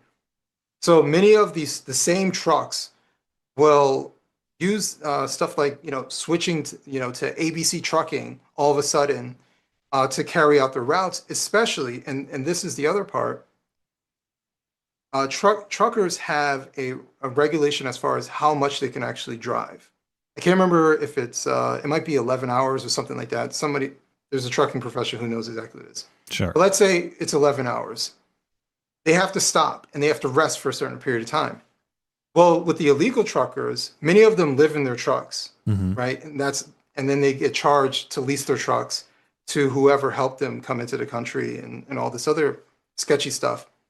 But what they'll do is, okay, I reached my time, my 11 hours. I'm going to swap the sign on the side of the door and continue driving. So they'll drive for 15, 20 hours, right? Which is very dangerous. So that's why you're seeing some of these crashes. Some of these guys are intoxicated, not with alcohol, but some of them, I think, are taking drugs to stay awake. Yeah, makes sense. And they crash, because they're driving a lot. And I know it's very easy to be like, oh, damn these illegal immigrants. But they're being exploited too. So it's an entire system made up of exploitation. These guys shouldn't be driving their truck for 80 hours a week.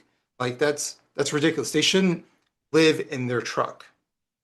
They shouldn't be set up in this particular way. But these guys are kind of handcuffed in a situation because they were working with the mafia or a cartel to be brought into America, and now they're indentured servants. That's the best way that you can kind of explain what is actually happening to these guys. You talk about the companies involved in this in your New York Post piece as well, and I think most of us could guess the Amazons and the Walmarts of the world and the big retailers that, of course, have costs to cut, and this is presumably a way that they do that. However, like you say in the piece here, I was surprised to learn that apparently the Postal Service is involved in this as well. The idea that the federal government is involved in the hiring of illegal labor to perform the tasks they need performed. What is the Postal Service's involvement? So and the reason why the trucking industry is so tricky is because there are lots of hands involved. So I can be like, Amazon has illegals driving their trucks. Well, Amazon would say, hey, all we did was go to this broker, and then the broker found a carrier, and then the carrier hired the guy. I, as Amazon, am not responsible because that carrier way down the chain hired some illegal immigrant. We just wanted to get our stuff shipped, right? So there's a lot of who's responsible, and ultimately, you can't necessarily hold the illegal immigrant entirely responsible, right? So they try to hold the carrier responsible. But if you shut down the carrier, they just start another carrier company. Like it doesn't even matter. So as far as the mail what I've learned is that every company, every major company has had illegals take their stuff. The military has had illegals drive their equipment, long haul drives. So everyone, it is rampant within the industry. Truckers, now that I've been talking about this, truckers send me messages. I was just on the phone with a broker yesterday. They're like, yeah, it is extremely difficult to weed out the bad actors, to weed out the illegal labor, because it is so rampant. But if you operate legally and you try to play by the rules like you're supposed to, you appear like the sucker, because all these other guys are making a ton of money by not playing the rules, and there's no punishment for them. The guys who are trying to play by the rules, well, they have all the liability. They get the most penalties, because they're trying to do the right thing. So it's an unfair system that is at play here. Yeah, and it makes sense what you're saying. That is, if this problem is so large and so baked into the trucking industry at this point that it's almost unavoidable for the shipper or the recipient of packages or anybody who is involved with the moving of goods from point A to point B, which is effectively all of us, you have been a party to some sort of illegal immigrant shipping in recent years, almost certainly. So it doesn't even take malice or some evil plot or something. It's just the nature of the industry given the immigration that has happened. And it's on such a scale that even the federal government and the military is involved, like you're saying, which is astounding. Yeah, and the thing is, they have certain rules. So for example, and I believe Justin brought this up in that piece, what they'll do, because they're not supposed to show up with just like a single driver, for example, for some of these pickups. So what they'll do is meet a guy at a truck stop. He gets in, they go to the location to pick up the load, and they pick up the load, go back to the truck stop, drop off the guy, and that one guy takes the load all the way through. So there's a lot of sketchy stuff that's going on. And unfortunately, like you said, it's hard to pinpoint malice, but it's easy to be like, you guys just don't care. Like they don't care. I don't see how you could care. I know that FMCSA isn't this massive federal body that has, cops and stuff like that, and a ton of authority and manpower, but it just seems like they're asleep at the wheel, or they're catering to one particular group of people within the industry, because they're, as an outsider who's been talking to different people who are part of the trucking industry, there seems to be a clear divide between the truckers and everyone else who's part of it. Not necessarily all brokers, but there seems to also be a divide between the brokers, because the brokers know that sketchy stuff is going on, but you know what? It's cheaper labor. And so I can take more off the top versus hiring this guy to take the load, and he wants more. So when you have illegal labor bids coming through, essentially, everyone at the top makes the most money. The driver who's driving for 80 hours makes the least out of all of them and actually has to pay to sleep in his truck. I've heard crazy stories, and not just the trying to drive for extended periods of time, but making a long form show. I got a lot of people who drive for a living, listen to the show and email me about what's going on there. And they'll say, I'm a shipment from LA to New York. There are guys who are willing to do something like that for about $200, because it's not just that they're living in the truck. It's several of them living in the truck, trading off so they never have to stop. Number one, the speed can't really be beat, but the cost at which they're willing to do this can't be beat either. And of course, the American trucker suffers in terms of the work available to him as a result of that. Yeah, absolutely. And so this is why I'm stridently against illegal immigration, period, but illegal immigration within the trucking industry, because whenever you have black market labor enter any industry, you automatically create a two-tier industry. You create a tier of people who are doing it illegally under the table, where they make a ton of money because they don't pay taxes, because they go through all the loopholes, they avoid accountability. Like they do all of that stuff in a completely unfair system for the people who are trying to do it right.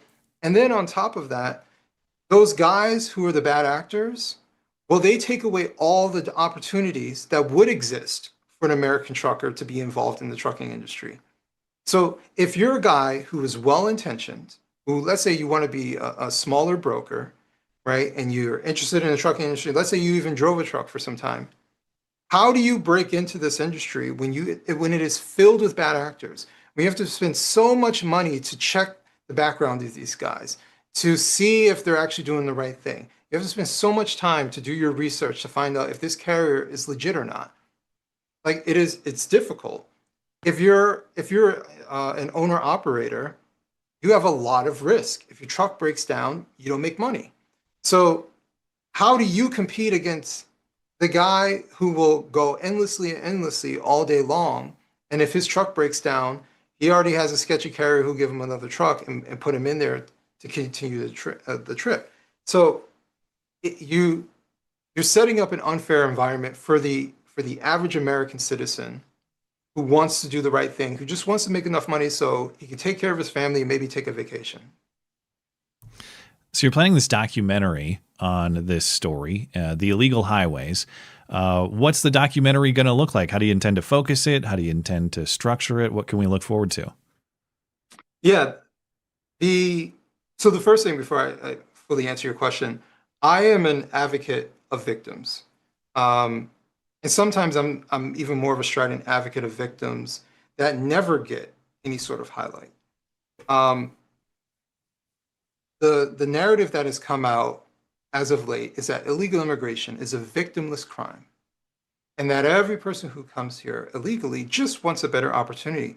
Absolutely, there are people who just want a better opportunity. And if I was in their circumstance, maybe I would take the same risk. I don't know. But it is not a victimless crime, because sometimes they're criminals. Sometimes they come here and do illegal stuff because they're already here illegally, so it doesn't even matter. They're already under the radar. And sometimes it leads to other people being killed.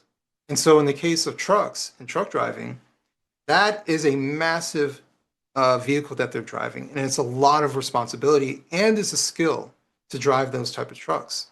And they've diminished that type of skill by just throwing anyone behind it and just crossing their fingers and hoping they don't kill anybody. And as we were talking about, lots of people are being killed. And for every person that is killed and hurt because of an illegal immigrant driving a truck, it is a preventable situation because they were not supposed to be here. So obviously truck accidents happen all the time, right? Car accidents happen all the time. These things are unavoidable. But illegal immigrants causing accidents, illegal immigrants involved in these type of accidents are always avoidable because they weren't supposed to be here in the first place. They should have never had an opportunity to get behind the wheel of a truck. So what the focus of this documentary is to talk about the people who have been hurt. So I'm talking to family members. Sometimes the people, well, at least I plan to talk to the people who maybe they lived, but they were scarred because of what happened. They were traumatized by what's happened.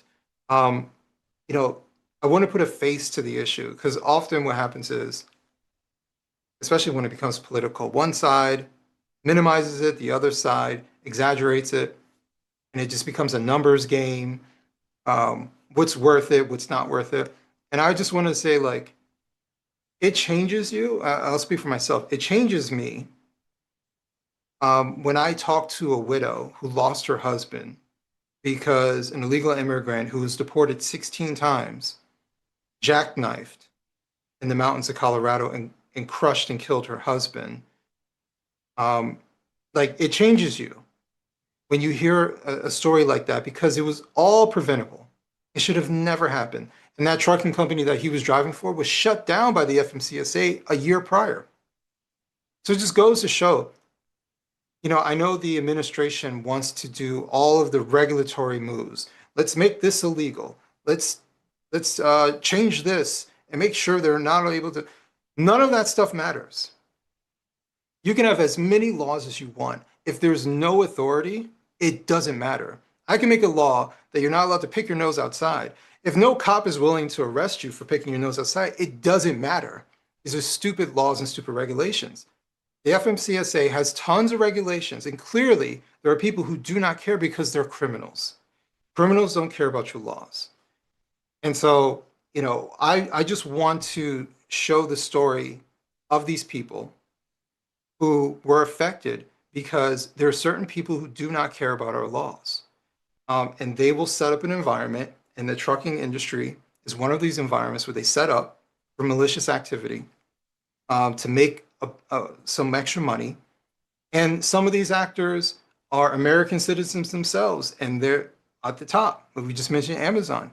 Amazon doesn't care. Amazon's not starting some sort of campaign to weed out illegal immigrants driving trucks in America, even though their trucks, their hauls are the #1 offenders when it comes to English language violations. So, and it's not even, there's no close second, just so you know. So, that's why I wanted to do this. I was greatly impacted by talking to Deanne Miller. And I was actually just talking to her before I came on here, and she'll be my first, family interview about the situation. But, these types of things greatly impact you when you hear a woman talk about she lost the love of her life, and all this could have been avoided. Well, that's my guest, Adam B. Coleman. You can find his written and video work on illegal immigrant truck drivers and many other topics at adambcoleman.com. If you'd like to see that upcoming documentary come to become a reality, and if you'd like to hear those stories and help Adam make this documentary, he's got a Give, Send, Go campaign for the documentary as well. That is linked in the description. So if you're interested in the story, please do support that. Adam, is there anything else you'd like to promote? I do have another documentary coming out in the summertime. It's called America's Moms. It's talking about the parental rights fight, especially during the COVID era, and perversion in schools and stuff like that. I don't have a whole lot of information I can talk about it publicly, but hopefully, I would say maybe around May, I'll put out the trailer. People can see the trailer, but I think it's a really good movie. It's my first big documentary, and I'm looking forward to it. And honestly, the illegal highways, with the support I've gotten so far, I think this one's going to be even bigger and even more impactful. Well, thanks for your attention on the story. It is an important one, and I appreciate that you're looking into it in detail. AdamBColeman.com to find Adam's work. Thanks for your time. I appreciate you stopping by. Thank you.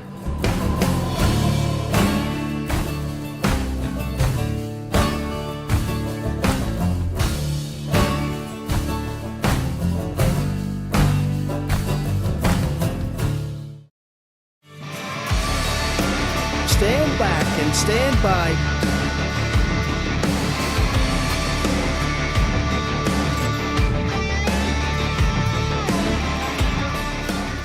Thanks again to Adam Coleman, AdamBColeman.com. Find the Give, Send, Go for his documentary, The Illegal Highways, linked in the description.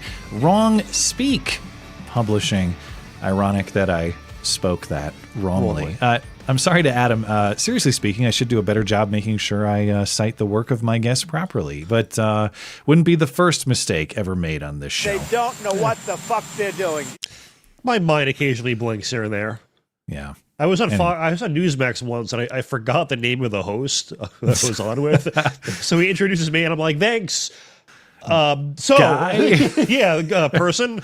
I do that with. I mean, it's one thing to do that on the internet, but I do that with neighbors or people I really should know their names, and it's. My parents confuse me and my brother's name. Like I don't know. I do that. My dad does that with my family. I do that with my boys. Sometimes the dog's name even gets mixed in. So that's how you know your mind is really gone. But anyway, I didn't get into it with Adam, but there was yet another maybe illegal immigrant or at least not English speaking immigrant trucking crash. Sorry, do you have something to say? You had referenced in the start, or he referenced the one in, I think it was Florida, he said, right? Where it was I think Indian or whatever guy, he tried to make the illegal turn. Another Singh. Another Singh. Someone who sucked deep. And then it turned out the family that drove into it, I think, was Haitian. Correct. And our immigration is so out of control, you can have a national tragedy in America and 0 Americans died. Yes. Like although how messed up is that? Plenty of Americans have died in other cases, but you're right. In that specific case, one, it was insane. Yeah. But it was a bunch of Haitians trying to get to Ohio because they heard about the dog and cat grilling that was going on there, and they couldn't resist. Yeah. They actually, I forget where they were going. They were leaving Florida for some place up north, though. They were headed somewhere. Can't remember. But I think too, you guys were hitting on this. I think this has been going on for decades. It's just now, it's one of those things where once one story makes the news, you feel like you're seeing it everywhere, but it's really just covering what was being ignored. So, yeah, very bleak. Well, just in case you needed more reason to be careful out there on the roads, as I mentioned, another at least non-English speaker engaging in some very dangerous big rig driving. This happened in Missouri this week. Police stopped the driver of a truck from Minnesota because it was driving the wrong way down the interstate. 18-wheeler going the wrong way down southbound 61. This video taken on a highway in Missouri shows a semi-truck traveling in the wrong direction with its flashers on. You can see other cars on the same side of the highway as the big rig passing in the opposite direction. The incident happened Wednesday and the driver was cited and placed out of service. He's in the northbound lane. In a post on social media, Transportation Secretary Sean Duffy says in part, quote, "We have learned that a truck driver with a Minnesota CDL who couldn't read basic road signs spent miles driving the wrong way in an 80-ton truck. The Federal Motor Carrier Safety Administration is also investigating the carrier, Cargo Transportation LLC. We looked into the carrier's information, also visible in the clip. It's registered to an apartment in Hopkins. The carrier's status with the U.S. Department of Transportation is listed as being active, with 2 drivers in its fleet. The company reported driving more than 80,000 miles in 2024. Minnesota currently has a temporary pause in place on issuing CDLs to foreign nationals after errors were discovered. Did you see this story at all this week, Matt? No, but I mean, the fact that he didn't just stop driving, did he not realize that means you're the one going the wrong way, or did he assume they were all going? It's just let me see if you can connect the dots. All right. Truck registered in Minnesota, connected to a Hopkins, Minnesota apartment building. Driver, according to Transportation Secretary Sean Duffy, does not understand English sufficient to read the signs. That would make him a retard? Close enough. The R word. This is shameful. A Minnesota Somali truck driver. Okay, there you have it. Yeah. So 68 IQ, correct? Yeah. You weren't wrong. Yeah, I was. Yeah. But I can't find the identity on this guy. The New York Post reports, citing law enforcement, that this was a Somali guy.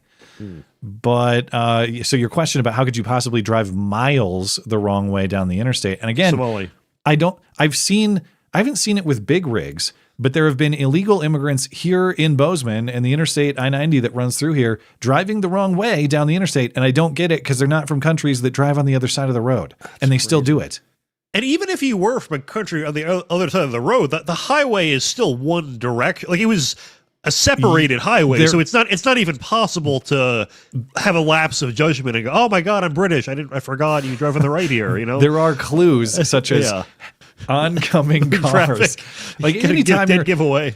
To drive a big rig, you should realize and understand that there should not be oncoming traffic on the interstate. That's base level. Okay. But we don't have an identity on this. According to law enforcement, the driver did confirm he is indeed the captain now, though. So that's how we know he is Somali. Also this week, the Clintons testifying to a congressional panel. They didn't go to Washington. They actually, Bill and Hillary testified to members of Congress in their hometown of Chappaqua, New York. This, of course, about any relationship they may have with Jeffrey Epstein. Although, what the heck? What happened? Speaking of duct tape. The hell happened? My soundboard got all messed up. Do you want me to act it out for you? Oh, wait, here we go. Are you still talking about Jeffrey Epstein? There we go. I don't know what happened there. All right. Bill Clinton told members of Congress, quote, "I had no idea of the crimes Epstein was committing. I doubt it. I only had knowledge of the hot tubs with those. God knows who was in the hot tub with him. He had knowledge of those." Listen, Bill Clinton has never lied about anything involving a sexual relationship before, ever.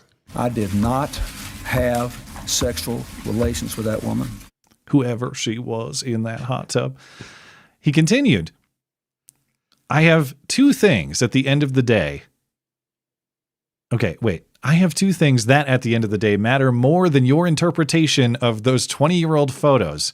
So the photos are older than the people in the hot tub with him, I assume. "I saw nothing. I did nothing wrong."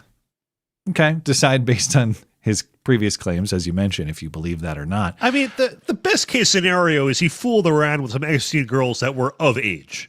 Yeah. I think it's probably the best case for it. It's probably most likely, but he's probably cheated on Hillary like how many thousands of times? I assume that was part of their arrangement back when they exchanged vows. Yeah.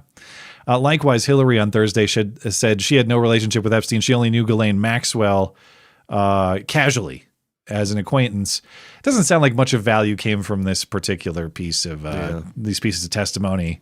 But I got to acknowledge that there are some things here that are not great looks for Trump. Number one, Trump continues to defend Bill Clinton for reasons I don't understand. But I don't get it at all.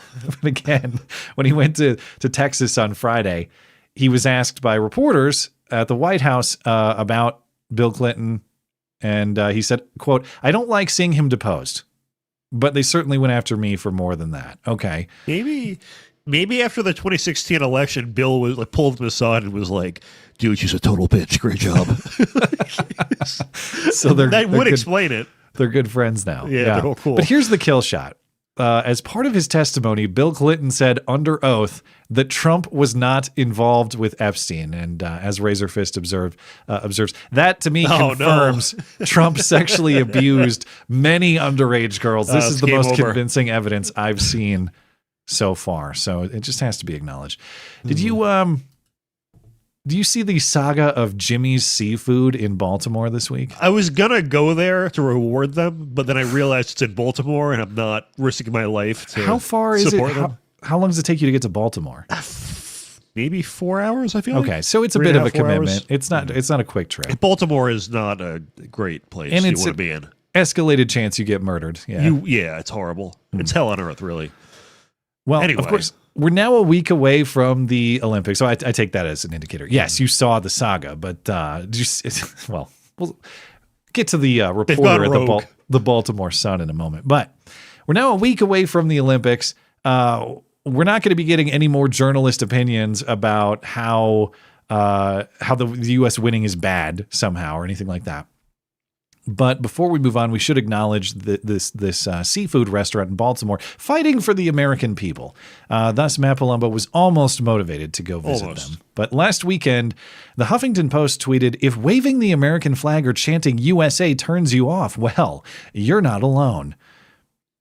Jimmy's Famous Seafood, which is this Baltimore restaurant, replied simply, "Go fuck yourself." You can fuck off. The HuffPost tweet then got ratioed. I mean, it's 30,000 replies on 2,000 likes, but the ratio of the likes on the response to the likes on the original tweet is as gigantic as I've ever seen. Almost 250,000 likes on Jimmy's Seafood, on Jimmy Seafood's tweet, responding to a tweet that only has 2,000. So incredible ratio there. In fact, that tweet was so appreciated, that simple 3-word tweet, that the Baltimore Sun editorial board said, "Kudos to Jimmy's Famous Seafood for standing up for our country." Well, great. They've even got the journalists behind them attacking other journalists. But that's how bad the Huffington Post was. Let's see how this goes. Okay. But then, you're right. Then the knives came out. And it all started with some old woman who submitted her own op-ed to the Baltimore Sun. This is reader commentary that they published. And she titled it, "Foul Language is Never Helpful." Wrong. She's got to go fuck herself now. Now, this lady had a story. I don't like it when people say go fuck yourself, because I'm a 69-year-old female and I saw someone speeding through my neighborhood road and I told them to slow down because it's a 30 mile per hour zone. And he stopped in his car to tell me that he was only going 36. And he said, "Fuck you" twice, and then proceeded to tell me to go fuck myself. And he got back in his vehicle. This is why he thought, I see now, says this old woman, Robin, I see now why he thought it was totally okay to tell an older woman trying to get cans out of the roadway to go fuck herself. It's all because Jimmy's Famous Seafood has poisoned our culture to believe that such vulgarities are acceptable. So he could be the admin, maybe. Yeah, well, you know where it went, because the Baltimore Sun published the piece, reader commentary, our Olympians deserve support. But Jimmy's Famous Seafood's profane way of coming to their defense should not be celebrated, despite the fact that their editorial board had just celebrated. So Jimmy's Famous Seafood struck again. You can fuck off. Almost getting this, to sustain the amount of likes, 146,000 on the follow-up. I mean, the sequel is never as good as the original, but they made it nearly as good. He went rogue. There's another one. I think it's KFC's corporate account, but I can't remember which country. I think it's Brazil. It's some guy who's on 4chan all day, and that's every post is some far right cryptic thing. Well, the Baltimore Sun wasn't done. Because now that the Baltimore Sun had been told to go fuck themselves by Jimmy's, well, suddenly they weren't such fans of Jimmy's tweeting anymore. So they sent this fruitcake reporter to Jimmy's to try to get Jimmy's attention. Hi, I'm Caleb Townsend with the Baltimore Sun. And today, Jimmy's Famous Seafood told us to go ourselves. Here's how it happened. Jimmy's loves the Olympics, and they love America. Some people might argue too much, like the Huffington Post. They recently wrote an article about the complex feelings that some Americans have expressing patriotism in a time where people feel it's hard to be patriotic. Jimmy's Famous Seafood responded thoughtfully and tactfully. Just kidding. Then, we at the Baltimore Sun published a letter that a reader wrote to us. The article, entitled "Foul Language is Never Helpful," was published on our website. Surely Jimmy would respond thoughtfully and... Oh, they did it? Oh, they said it again? Well, Jimmy, if you're seeing this, I want to have a thoughtful dialogue, a good conversation, one free from profanity, and hopefully we can get to the bottom of this. Your move, Crab Man. What's he thinking? Crab Man? Who's the real Crab Man? That's my question about this guy. He's very gay. That's probably how he got the crabs, I would assume. I don't know. Anyway, I don't see any record of this reporter, Caleb Townsend, securing a Jimmy's interview, though Jimmy's ownership has been talking to others. I don't think he got the interview, though. Hopefully, Caleb here has taken Jimmy's advice and he is thoroughly fucking himself at this very moment. But poor guy. Hey, remember the good old days when it was a crazy conspiracy theory to say that politicians are part of a secret society of child molesters? Well, now here we have it. The child sex predators are running for office on the platform of being child sex predators. In Fresno, I guess this is a man, although his name's Renee. Gotta hear the voice. You could tell me that this is like a testosterone-taking troon. Yeah.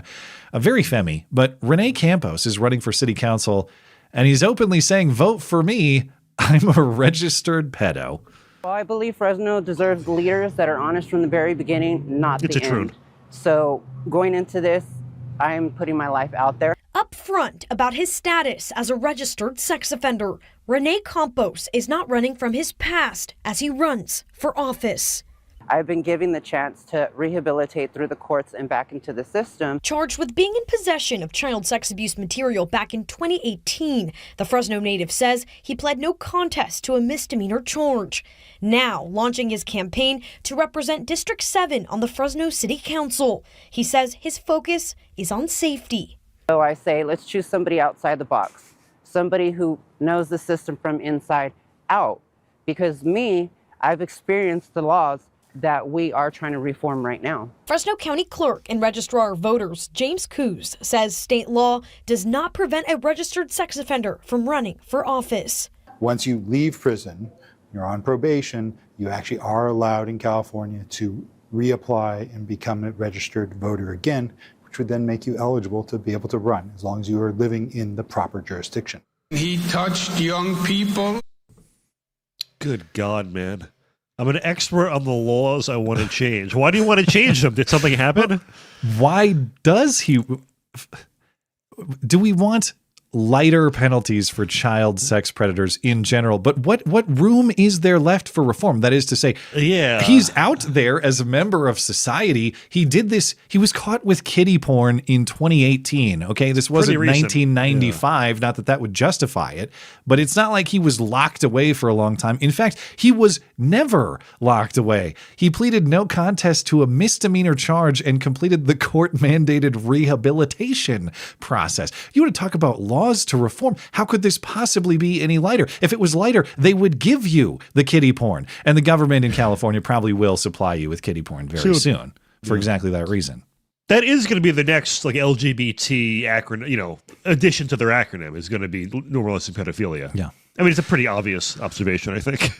Well, nope, that's a slippery slope. That doesn't count. That's a logical fallacy that will never be realized. That the slippery slope is considered a fallacy just proves that philosophy is BS to begin with.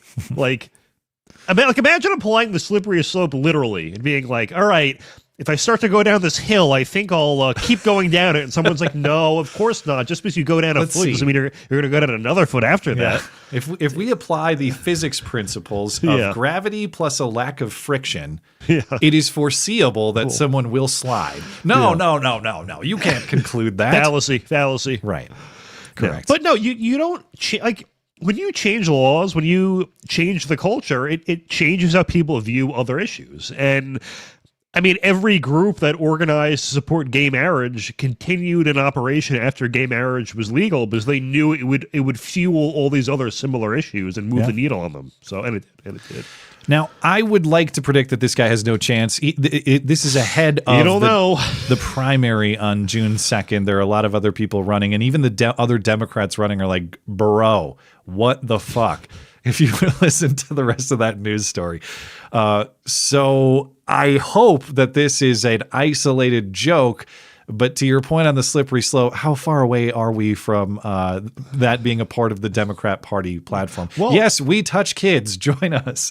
In last November in Maine, there was a convicted murderer who served, I think, a 20-year sentence and was released, ran for city council and won as a Democrat. So they'll elect murderers. We need old school classic Democrats like Joe Biden, Remember, like George Wallace. Remember the day? Speaking of incoherent Democrats, Joe Biden reappeared on Friday. He went to a South Carolina reception commemorating his 2020 South Carolina primary victory that propelled him, of course, to becoming the most, because it made history. He was the most voted for, most popular candidate of all time in the freest, fairest election ever. And it all started in South Carolina. So dumb. Remember that. Then he later spoke at the Columbia Museum of Art, and he said that he, not Donald Trump, but he actually secured the border. Despite everything you read, despite the fact that COVID drove migration to record levels all around the world, the day I left office, border crossing into the United States were lower than the day that I entered that office inherited from Trump. He is, I won't say it. That's just a fact. On the day I left office, I handed Trump the strongest economy in the world. In the world. That's not hyperbole. That's a fact. Listen here, Jack. I did the most push-ups in the world. We had like 20 million people come into this country under him. It was more illegals under him than any other president. And probably all combined before him. Yeah. Yeah. And there is, like, if you look at the last year he was in office, when the election was approaching, there actually was a noticeable decline in illegal immigration. And that's when fentanyl deaths initially started to drop. But that just proves he could have done that the entire time and chose not to. He just tried to clamp down ahead of the election because he knew it was a destructive, horrible policy that he wanted. Or migrants saw, certainly after the election, post-November, it's like, okay, I guess I won't try it now. You're discouraged by the fact, if you see, especially after he was out due to his dementia debate performance and Kamala Harris is your candidate. And it was pretty foreseeable that Trump was going to win at that point. Yeah. Regardless of your border enforcement, any illegal who's smarter than the guy who drives the wrong way down the interstate in Missouri can foresee that he's going to have some immigration related problems once he gets there that maybe he wouldn't have had otherwise. So they just stop coming, or they come in fewer numbers.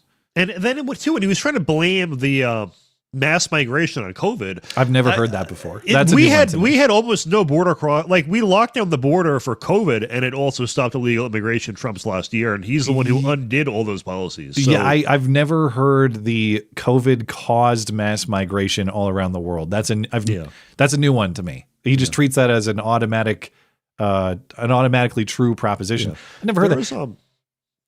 I saw some crazy statistics that there are a number of Central American countries where we took like 5% of their entire population moved to the United States under Biden.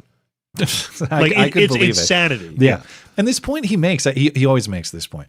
Under me, we had the strongest economy in the world. I'll say it again, Jack, in the world. What would the other situation be? The United States not being the top economy in the world would be such a catastrophic failure. I'll remind you that in 2020, when he took office, it was also the top economy in the world. Jack, our GDP was 50% higher than China's. So to not be the top economy in the world would be ridiculous. We beat, like, look, we're way ahead of Portugal and I don't know, all those countries I can't even pronounce. Senegal, the guy who just shot up the Austin play. We're way ahead of them. Okay. What alternative plausibly is there to not be, like, obviously we're the top economy in the world. Anyway. Very odd. I got some hoax hate if you're ready for that. I am ready. All right, here we go. Now, the nobody saw it happen, but it's totally a product of Trump's America hoax hate crime of the week. Ah, shit, it's backwards. You think they'll notice? In Sandy, Utah, south of Salt Lake City, Imam Shuab Din in the Utah Islamic Center, a mosque there in Sandy, he says he was targeted in a shooting, but he narrowly escaped death. And he told reporters this could be a hate crime. He was targeted because he's a leader in the Muslim faith.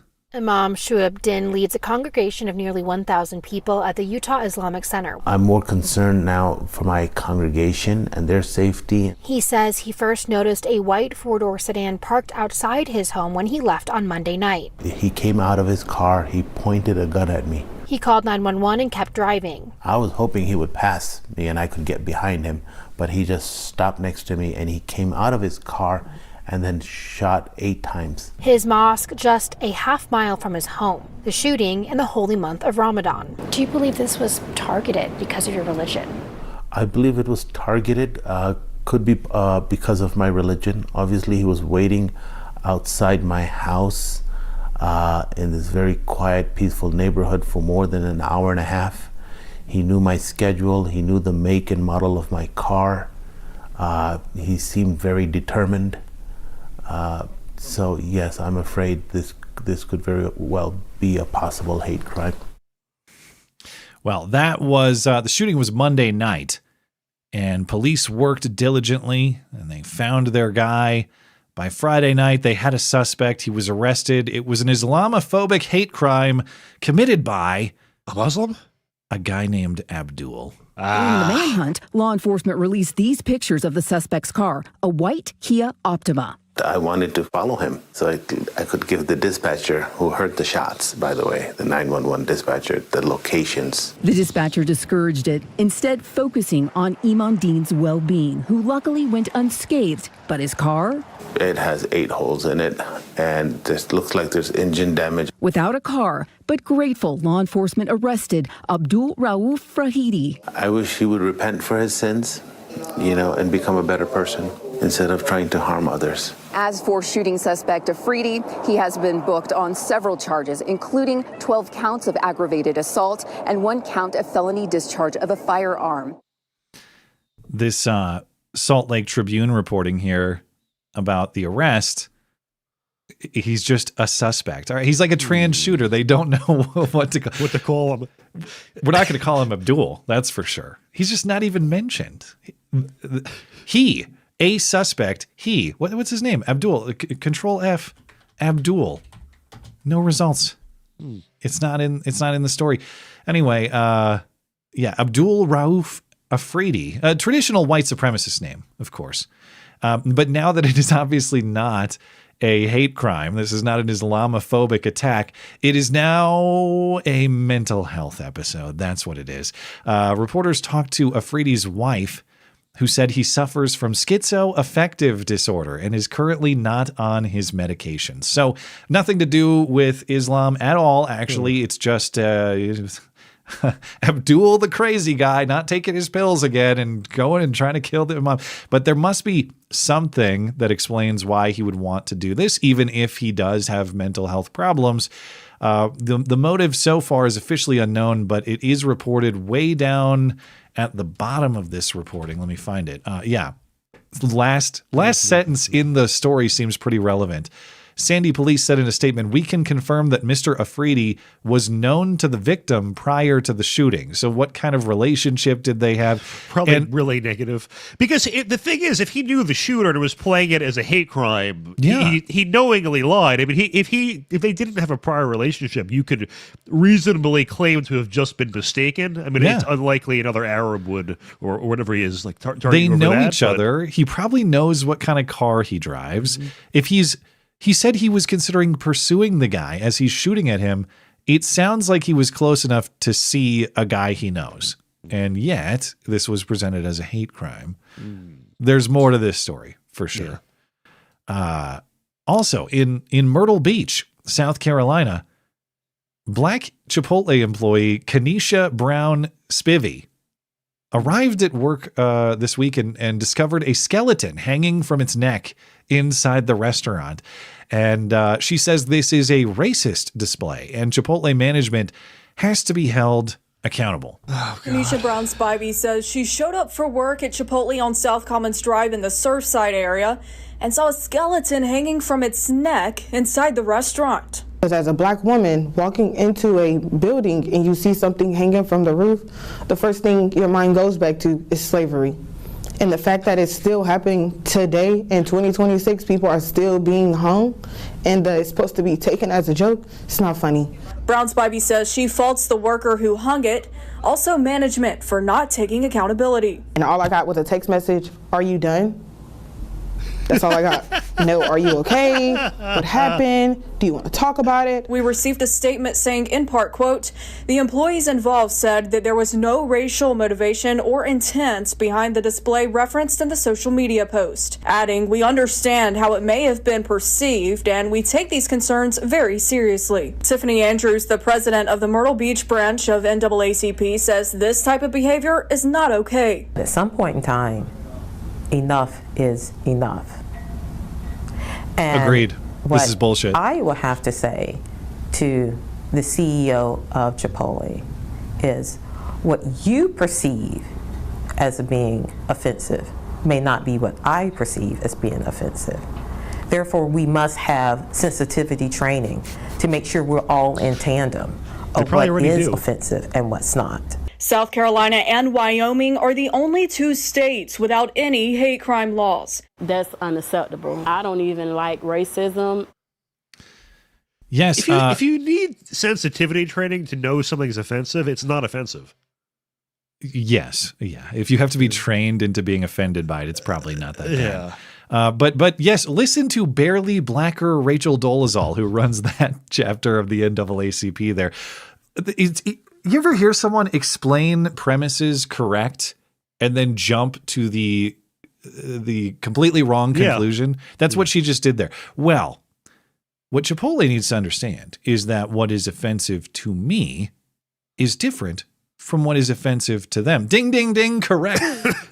Her conclusion is, so my view of what's offensive must be imposed on everyone else. No. The solution is, you can fuck off. The Baltimore Sun or the Jimmy's Famous Seafood solution. You could just, not be offended.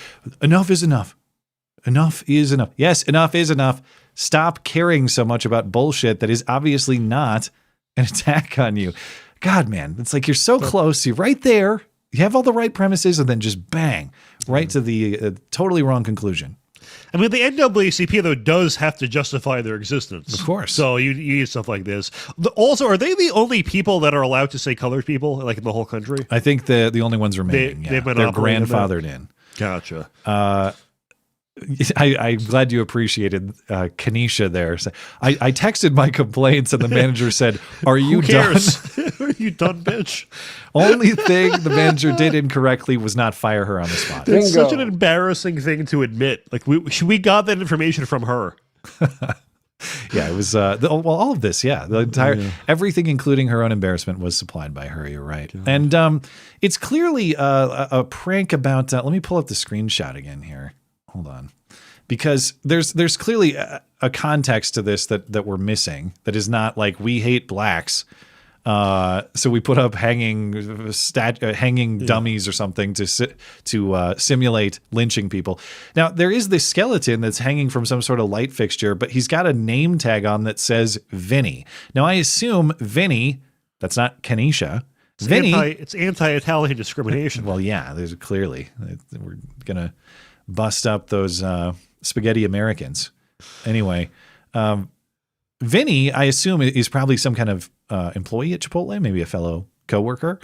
Vinny maybe did something bad at work, and this is a joke among the employees. Like, this is Vinny's punishment. He's going to be dead for what he did. Clearly, it's some kind of gag like that has nothing to do with Kanisha. But Kanisha has to make it about herself. And not only that, go to the media, get the NAACP involved, because you know she's going to do what? They're going to file some kind of bullshit cash grab lawsuit and claim that she was discriminated against in the workplace. The reporter there says, well, our state, South Carolina, doesn't even have a hate crime law. What the hell law? Put this in any state. Put this in California, New York, a state inclined to agree with you politically. No state would prosecute the presence of a skeleton in a workplace that happens to be strung up in the air because you were offended by it. That's not a crime in any jurisdiction, period. Just the mental leap. What do we all think when we see a dangling Halloween display? Slavery. Okay, sure. It's 2026 and people are still getting hanged. No, they are not. They're really not at all. You can't give one example. It's completely voluntary nowadays. Yeah. Well, yeah. And anytime there is a black person who hangs himself, which does happen, and I saw this earlier this week. I should have saved it. But there were, I forget which part of the country, somewhere in the South, there were one or two black guys who hanged themselves. They committed suicide by hanging. And anytime that happens, the activists insist it must be a lynching. Like you have suicides that are terrible. And that's a problem. We should solve that problem. We don't want people killing themselves. Instead of addressing the problem of people killing themselves, well, no. We have to take this guy who obviously had a terrible situation and made a terrible choice to end his life. We have to shove him into some priors we have about lynchings being common. We must use this poor guy's death for our political purposes. He was lynched. We have to make it true. They happened in the town over from mine. It was a number of years ago. A black kid killed himself. He hung himself in a park, and they were all saying like, oh, there was a KKK presence there, like 100 years prior. My brother went to school with the kid and said he was a depressed kind of. It was not surprising to him at all that he killed himself, which is tragic. Democrats always put dead bodies to use, whether it's in the voting booth or whether it's for gun control or nothing more useful than a dead body for their political purposes. This is probably an extension of that. But lastly, Where's my story here? Hold on. All right. Last year, I followed a case in LA. We might have talked about this case previously, man. I don't remember. But I suspect this is yet another episode in the scourge, the national scourge of transgender fraudulent blowies. Whenever we hear of supposedly hateful violence against transgender people, very often the origin of the conflict is sexual deception by the transgender person, as in a man and a tranny meet on Tinder or through other means. Often it's a prostitution arrangement. Speaking of problems with prostitution, we must end the fraudulent blowies of prostitution. This is why that bill in Colorado cannot pass. Anyway, tranny and a man, they meet under the premise that the tranny is a woman. Things start physically, and then somewhere in that physical involvement, it is revealed to the man that the guy with whom he is involved physically is also a man, and then a physical altercation of a different nature follows, because that's kind of understandable if you're in that situation, though nobody ever should be. I'm not excusing them. I'm just explaining why people tend to get so violent with transgender people sometimes. Well, in LA, a band of youths beat up this 61-year-old tranny who's a shop owner. His name is Sabrina de la Pena. And now one of the attackers is charged with attempted murder and other charges as well. A Los Angeles man is charged with attempted murder and hate crimes. 61-year-old Sabrina de la Pena says 6 separate attacks happened last year inside a shop near MacArthur Park. Police arrested 23-year-old Paul Thompson on Monday. He pleaded not guilty today to 11 felony counts. Investigators allege the suspect threatened de la Pena's life and stole $30,000 during the incidents. LA County District Attorney Nathan Hochman issued the following statement saying, quote, violence fueled by hate strikes at the very core of our community and will not be tolerated. This defendant allegedly targeted the victim because she is transgender, repeatedly terrorizing and assaulting her in her own business. That ain't no woman. It's a man. I guess I stand with the troon over the youths, if I have to pick. Wait, what? Why do you stand with the troon? Because, well, statistically, society will be safer with the youths in jail. I don't know, dude. These if we put the troon in jail, this troon is going to fraudulently blow someone and commit a mass shooting. All right, that's a very dangerous recipe. That's true. I forgot about the mass shooting risk. Well, they're both have a high mass shooting risk. The troon will probably be more accurate though in the shots. So that's the. We need to do more analysis, I think, before talking about this. Sounds like your next book. Okay, I think you're onto it. Now, I don't know why this gang of youths attacked Sabrina. But even in this reporting, I find the description of the nature of the conflict very odd. And we talked about this when the story was happening last spring as well. According to Sabrina, last April, these men entered the store and Thompson, the guy who's now charged, flirted with Sabrina and then left after being rejected, but later scorned. Thompson returned and got violent. Now, I'm supposed to believe that a 23-year-old attempted to hit on this 61-year-old ogre in a wig and was very disappointed that he was rejected by this beauty queen. And that's why he came back repeatedly to attack this person. No, something very weird happened between them. That's why he's so motivated to attack an old man. That ain't it, though. It's not there was flirting and then the advance was rejected. I know it's rough out there for men and the it's not that hard, though. of quality women. They're slim. There is no way this guy is that desperate. I'm not excusing him, by the way. Like whether this is just an I hate trannies beating, you can't do that. Whether he had a sexual encounter with this person and learned his lesson the hard way, you can't do that either.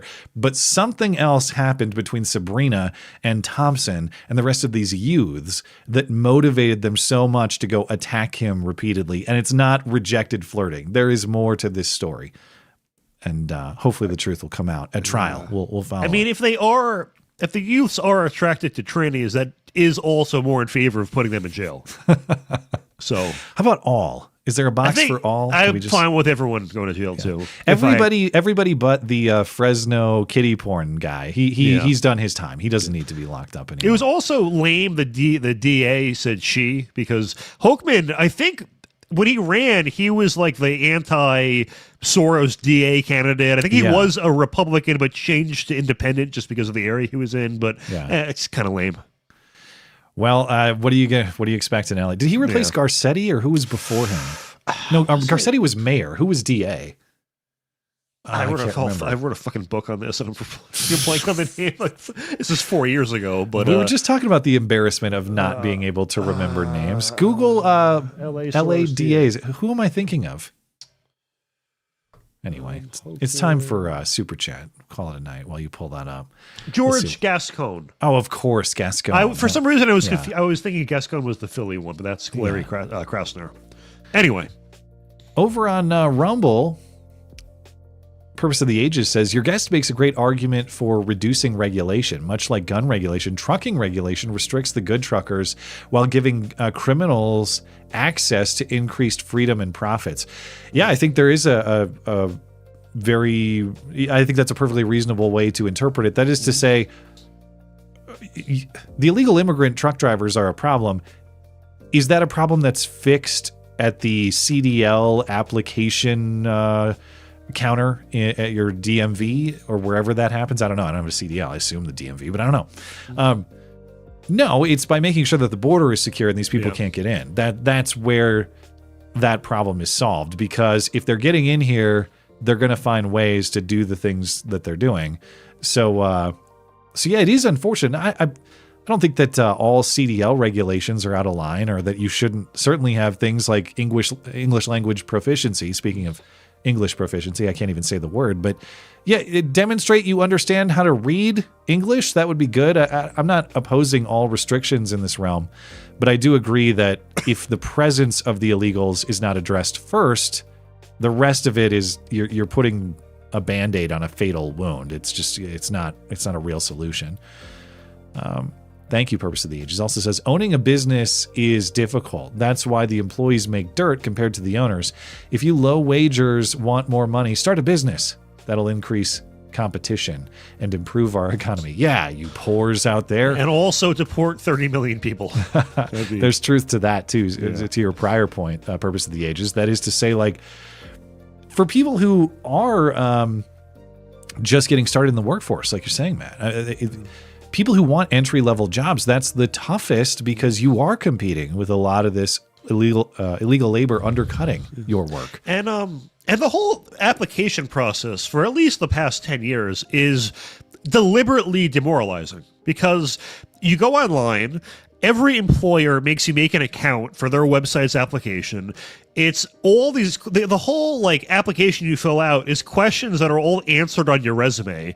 And then the whole cover letter thing is, I feel like it's just a test to be like, are people actually going to do this shit? I've never submitted a cover letter in my entire life, and it hasn't mattered. It's been a while since I've applied for a job. I think I did cover letters though, fresh out of college when I was in college. I think I applied to 200. I got maybe 2 replies. And it's worse now because of AI. And the replies I got were because I knew people at the company and mentioned it in like the process. Okay. But this is like a universal experience, especially in STEM, where it's a field kids were told you have to major in that to get a job, and then we brought in millions of people from India to compete with them, and they get picked, and they pick, they hire their own kind once they're in HR, and then AI has made it. There was a guy, and I'll end on this point, where the CEO of a company, I can't remember the company's name, applied for a job at his own company, and in the application mentioned he was literally the CEO of the company, and the AI rejected him automatically. So it's definitely a lot harder nowadays, which sucks. But. To your point, Purpose of the Ages, and I will say this to anybody who's unhappy with their current working situation or whatever it is you do in life, you are allowed to make your own job, and it's not easy. That's why a lot of people don't do it, but you are allowed to do that, and it can be incredibly rewarding and awesome if you do. But I always get a kick out of people generally of left-wing or progressive perspective, though there's a lot of it on the right too, or some of it on the right, where they say like, oh, well, the CEO makes 1 million times more than the worker, and he doesn't even do anything, or the boss just sits around. They do quite a bit. Try being the boss. Try being the boss at something, and you'll learn that it is not nearly as easy as it looks. And by the way, you're allowed to do that. You think that boss is lazy and has somehow figured out a way to make a bunch of money by being a lazy idiot? If you aren't doing it, if you've identified a way to accumulate money and power, morally, of course, there's nothing wrong with what you're doing. Accumulate money and power by being lazy and sitting on your ass, and you're not doing that. Sorry, you're the idiot. You should be doing that if you've identified that path and you're not taking it. It'd be like more like food servicey companies where the CEO to lowest paid worker pay gap is like like hundreds to one. If you divide the CEO's salary by the labor force, it's a couple bucks a year extra per employee they're going to make. So it's not. It's not. I know the optics aren't great, but that's not why the wages are low. It's they're low productivity jobs. Yeah. Well, people love to throw out the examples like McDonald's or Walmart or something. Oh, the CEO makes this much money and the average worker makes this. I get that you think he just sits around and doesn't do anything. However, you do understand that the strategic choices he makes and designs and his guidance of the company is responsible for the production of much more value than the guy flipping the burger or stocking the shelves. And I'm not taking shots at the guys flipping the burgers or stocking the shelves. We all start somewhere. You do that work honestly and you climb the ladder. That's the point. But the idea that value is not generated on an extremely large scale by a high-performing CEO is just flat out wrong. It's incorrect. They can add billions in value. The fry cook can, even if we were to say, the fry cook or something is working harder objectively in terms of strain on their body, like etc., sweating or something, or whatever. Just for this hypothetical, he still can't move value billions of dollars and in that any direction. That's the communist ideal of the labor theory of value. Well, I worked hard on this, therefore it has high value. No, sorry. Sometimes you work hard on absolute crap, but by the way, you learn that lesson by being a boss. You put in a lot of work trying to build something. You realize that thing that you tried to build sucks, but you learn lessons, you improve it, and maybe you develop it into an awesome idea of very high value.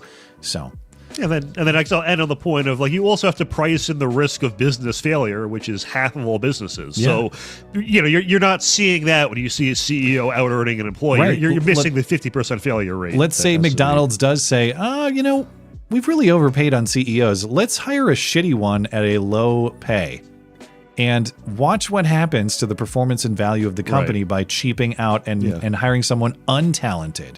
You are going to see value destroyed on a massive scale if you do that. Ben & Jerry's very famously tried to have a pay gap between their CEO and lowest employees, and they had to do away with the policy because they couldn't find a CEO that was good enough.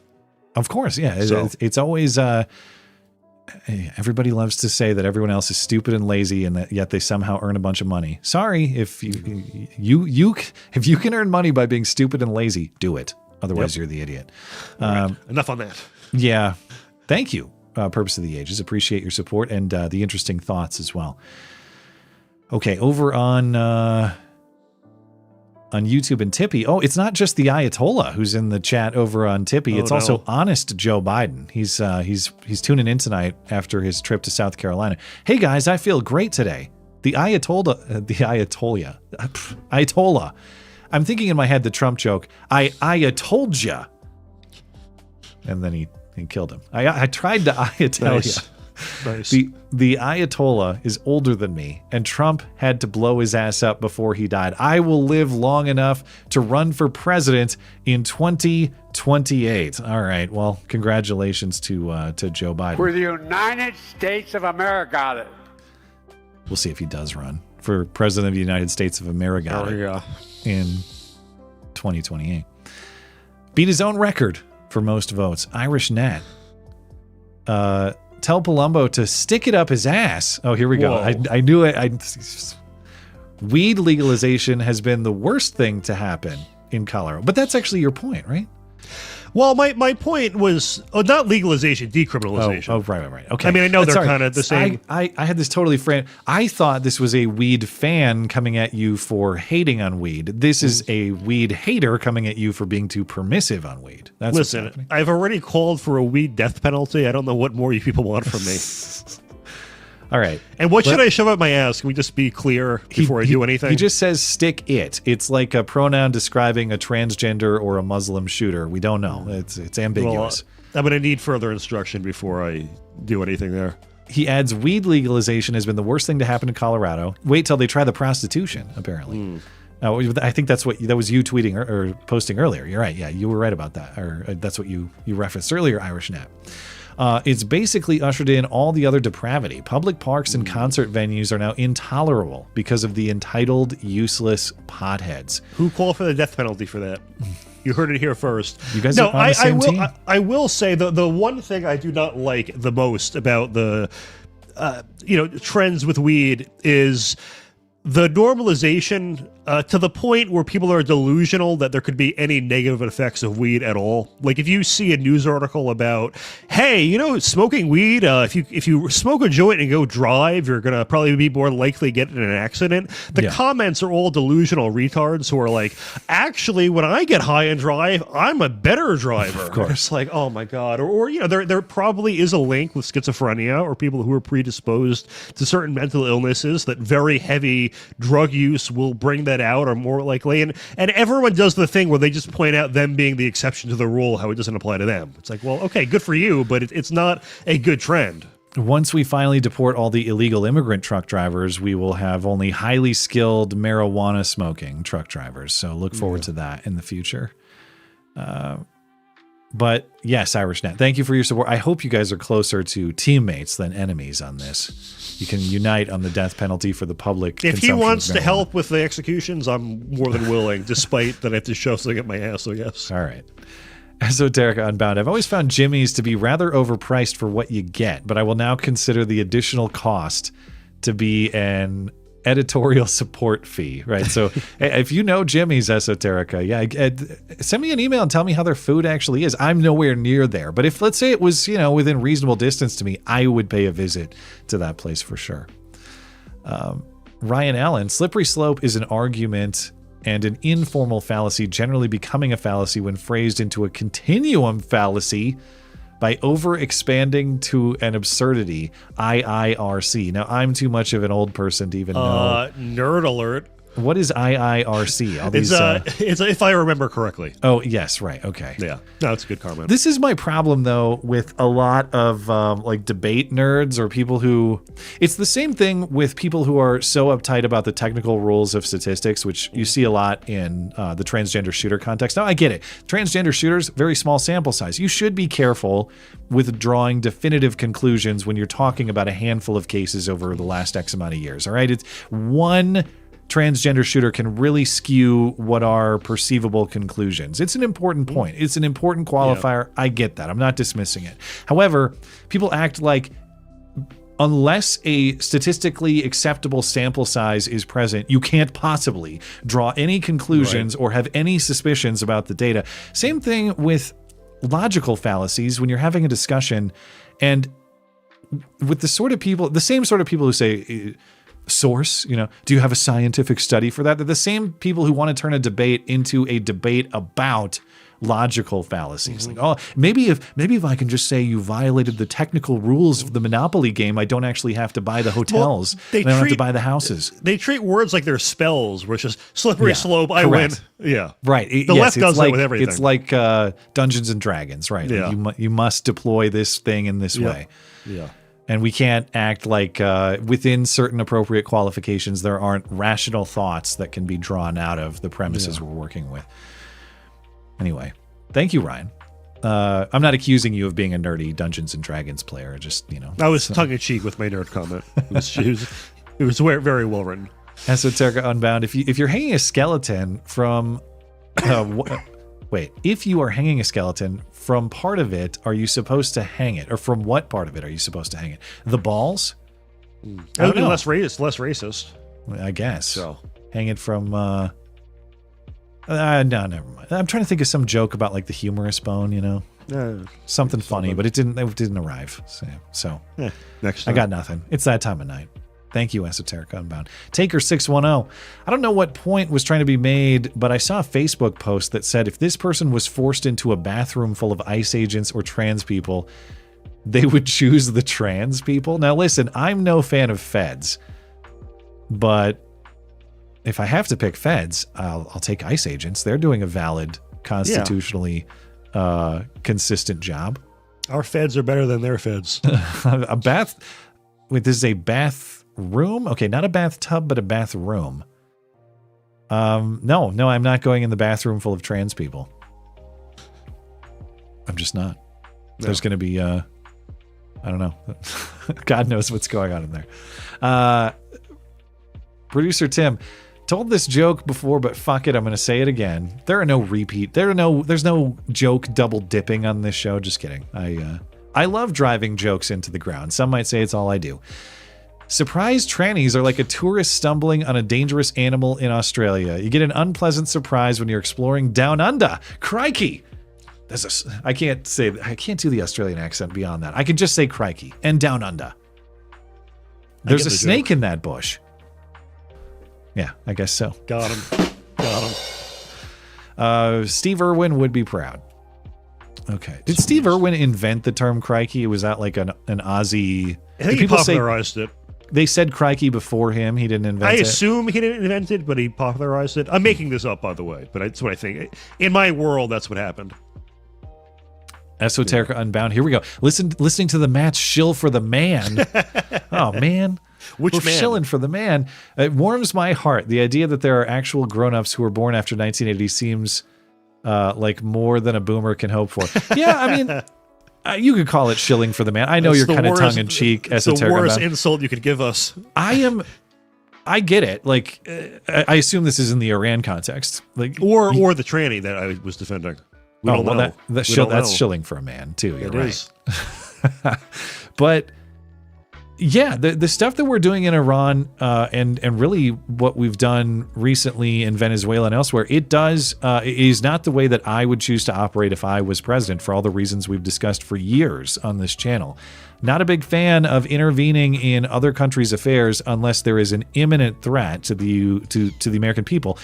However, I don't want to be so doomeristic that because it's not the way I would operate if I was president, it must be wrong and the country must fail. No, until there are doomer events happening, I'm not going to be doomer, and I'm not going to hope for the country to have bad things happen to it so that I can be right or all that. I want my country to win, and if this is if my country wins because of the path that we're taking, even if it's not the one I would take if I was president, that's a good thing, and I want to be connected enough to reality to be able to appreciate that. I do not want to go... I'm not kidding. Like the X debate all weekend of... Yay, Jews! Boo, Jews! It was like, it has to be the best thing that's ever happened or the worst thing that's ever happened. And there's so many people on the right that have the same politics as like an Egyptian cab driver. like what are we doing here? Like, listen. I totally think Israel has way too much influence in our politics. I don't think we should be funding them. I think AIPAC should have to register as a foreign organization or be outlawed. That being said, they're not this like all-encompassing entity that is behind literally everything going on, and there are going to be times where our interests do align. That take brought to you by AIPAC. Okay. They're not. You know how people will say like whenever you see like a pro-Jewish opinion, they'll comment like $7,000 because they're saying Israel's paying $7,000. Listen, Israel, I'll do it for like $150 a post. Just reach out. You know where to find me. Speaking of lazy ways to make money, listen, I thought I had it with Putin. All right, Bibi, we're waiting for the call. Dial us up. God. Anyway, thank you, Esoterica Unbound. We got a new Esoterica. Omega Supreme. Yes, we will come back to that in a moment. I'm in California. $3,800 gets you a 2-week training course to be a truck driver. It's literally advertised on street signs. I could believe that. Yeah. That sounds expensive, actually. $3,800 I'm surprised they're paying that, but maybe they are. Okay. Tim says, no, that's the one that we just read. There's another one from Tim. Wait, back up. Now I'm confused. I think I missed one from Taker, potentially. Yeah. Taker said, barely 24 hours after a military strike. No more endless wars. No war with Iran. Meanwhile, Ukraine, Russia moves past 4 years. No end in sight. Right. Yeah, we still got that one going on. And yeah, there were people already out. I saw a post of a local protest in Billings. So not in Bozeman here, but a couple hours down the interstate in Billings. And it was an emergency protest. This was by a bunch of left-wing people with nothing to do. But in their defense, at least it was Sunday. It wasn't a working day. They went out and protested on the streets, and one of their signs said, "Thanks, dickhead, for another forever war."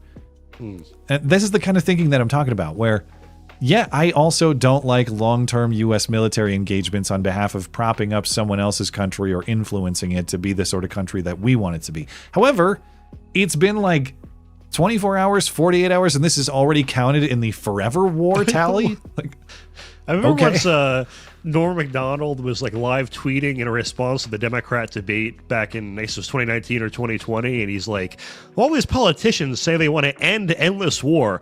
Does no one know what the word endless means? It can't be done. It can't be done. Tim said, thank you, Taker. Tim said, can relate to you buying new PCs, man. I got a new laptop I'm trying to set up. Deleting bloatware, running updates. Turns out USB shut down to save power, which sucks. I'm trying to make a recovery USB. Also, I can't find a desk that fits my TV. Well, duct tape all over the place. It's a disgrace. Sounds like a duct tape production down under, too. Crikey, some might say. But Godspeed with that.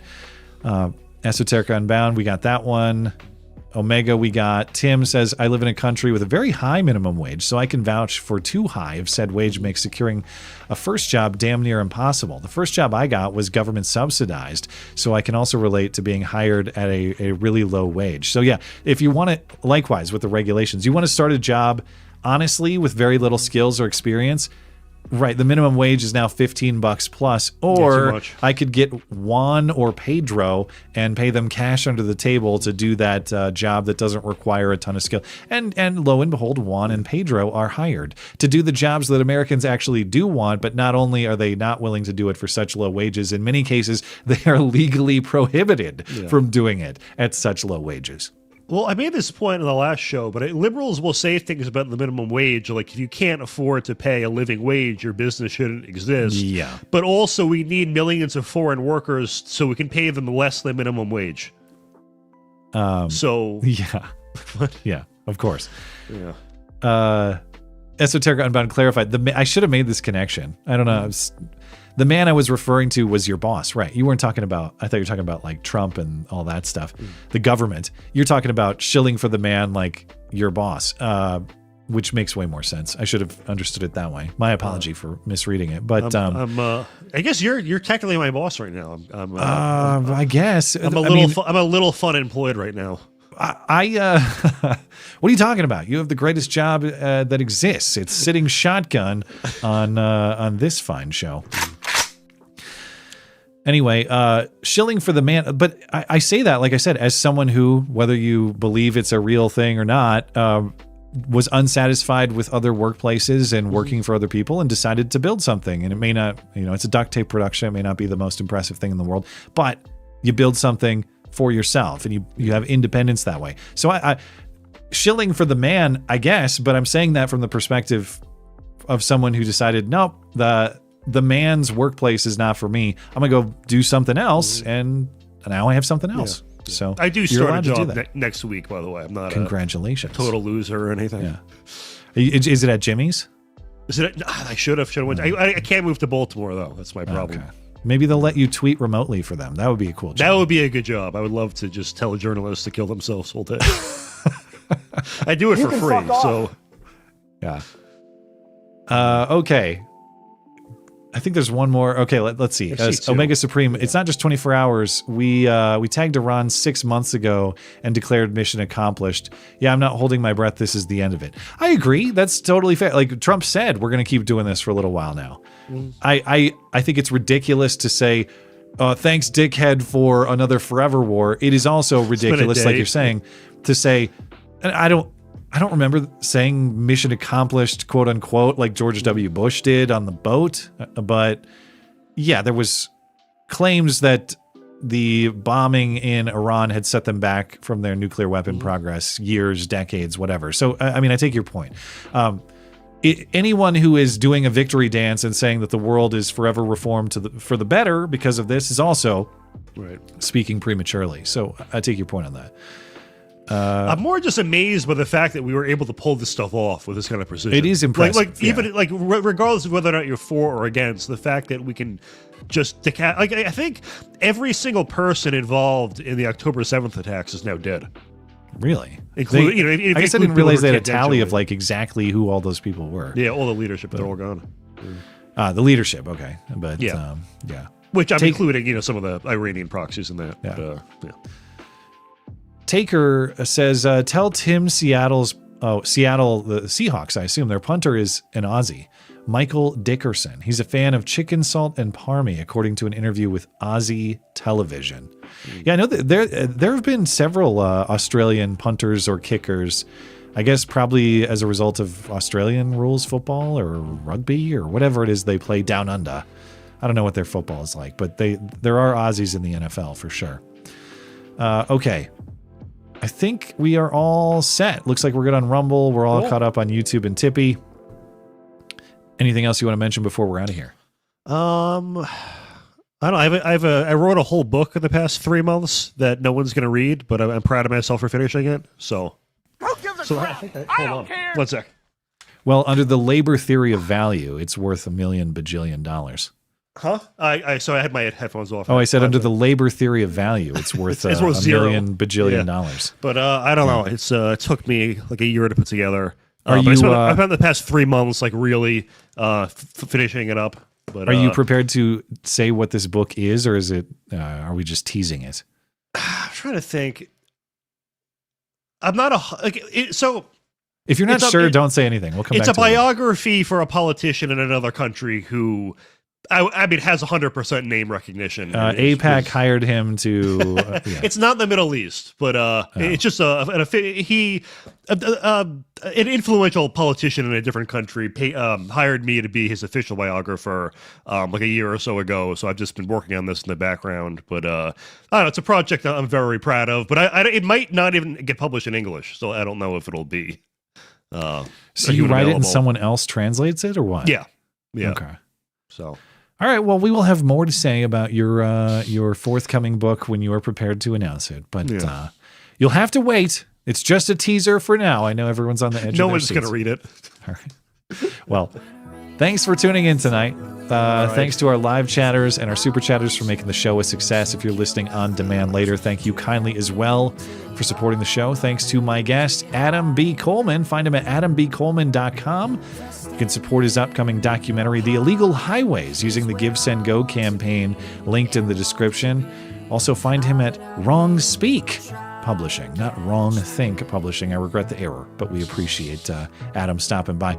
Thanks to Matt Palumbo for sitting in. Find his latest book on Alex Soros. Follow him on X at MattPalumbo12, also linked in the description. Thanks to producer Tim for his assistance from Down Under, as always, and we wish him the best with his laptop troubleshooting. Find everything show related at mattchristiansenmedia.com or mattis.gay if you prefer brevity. I'm live on Wednesday and Sunday nights. Hope to see you then. Have a great night and a great week.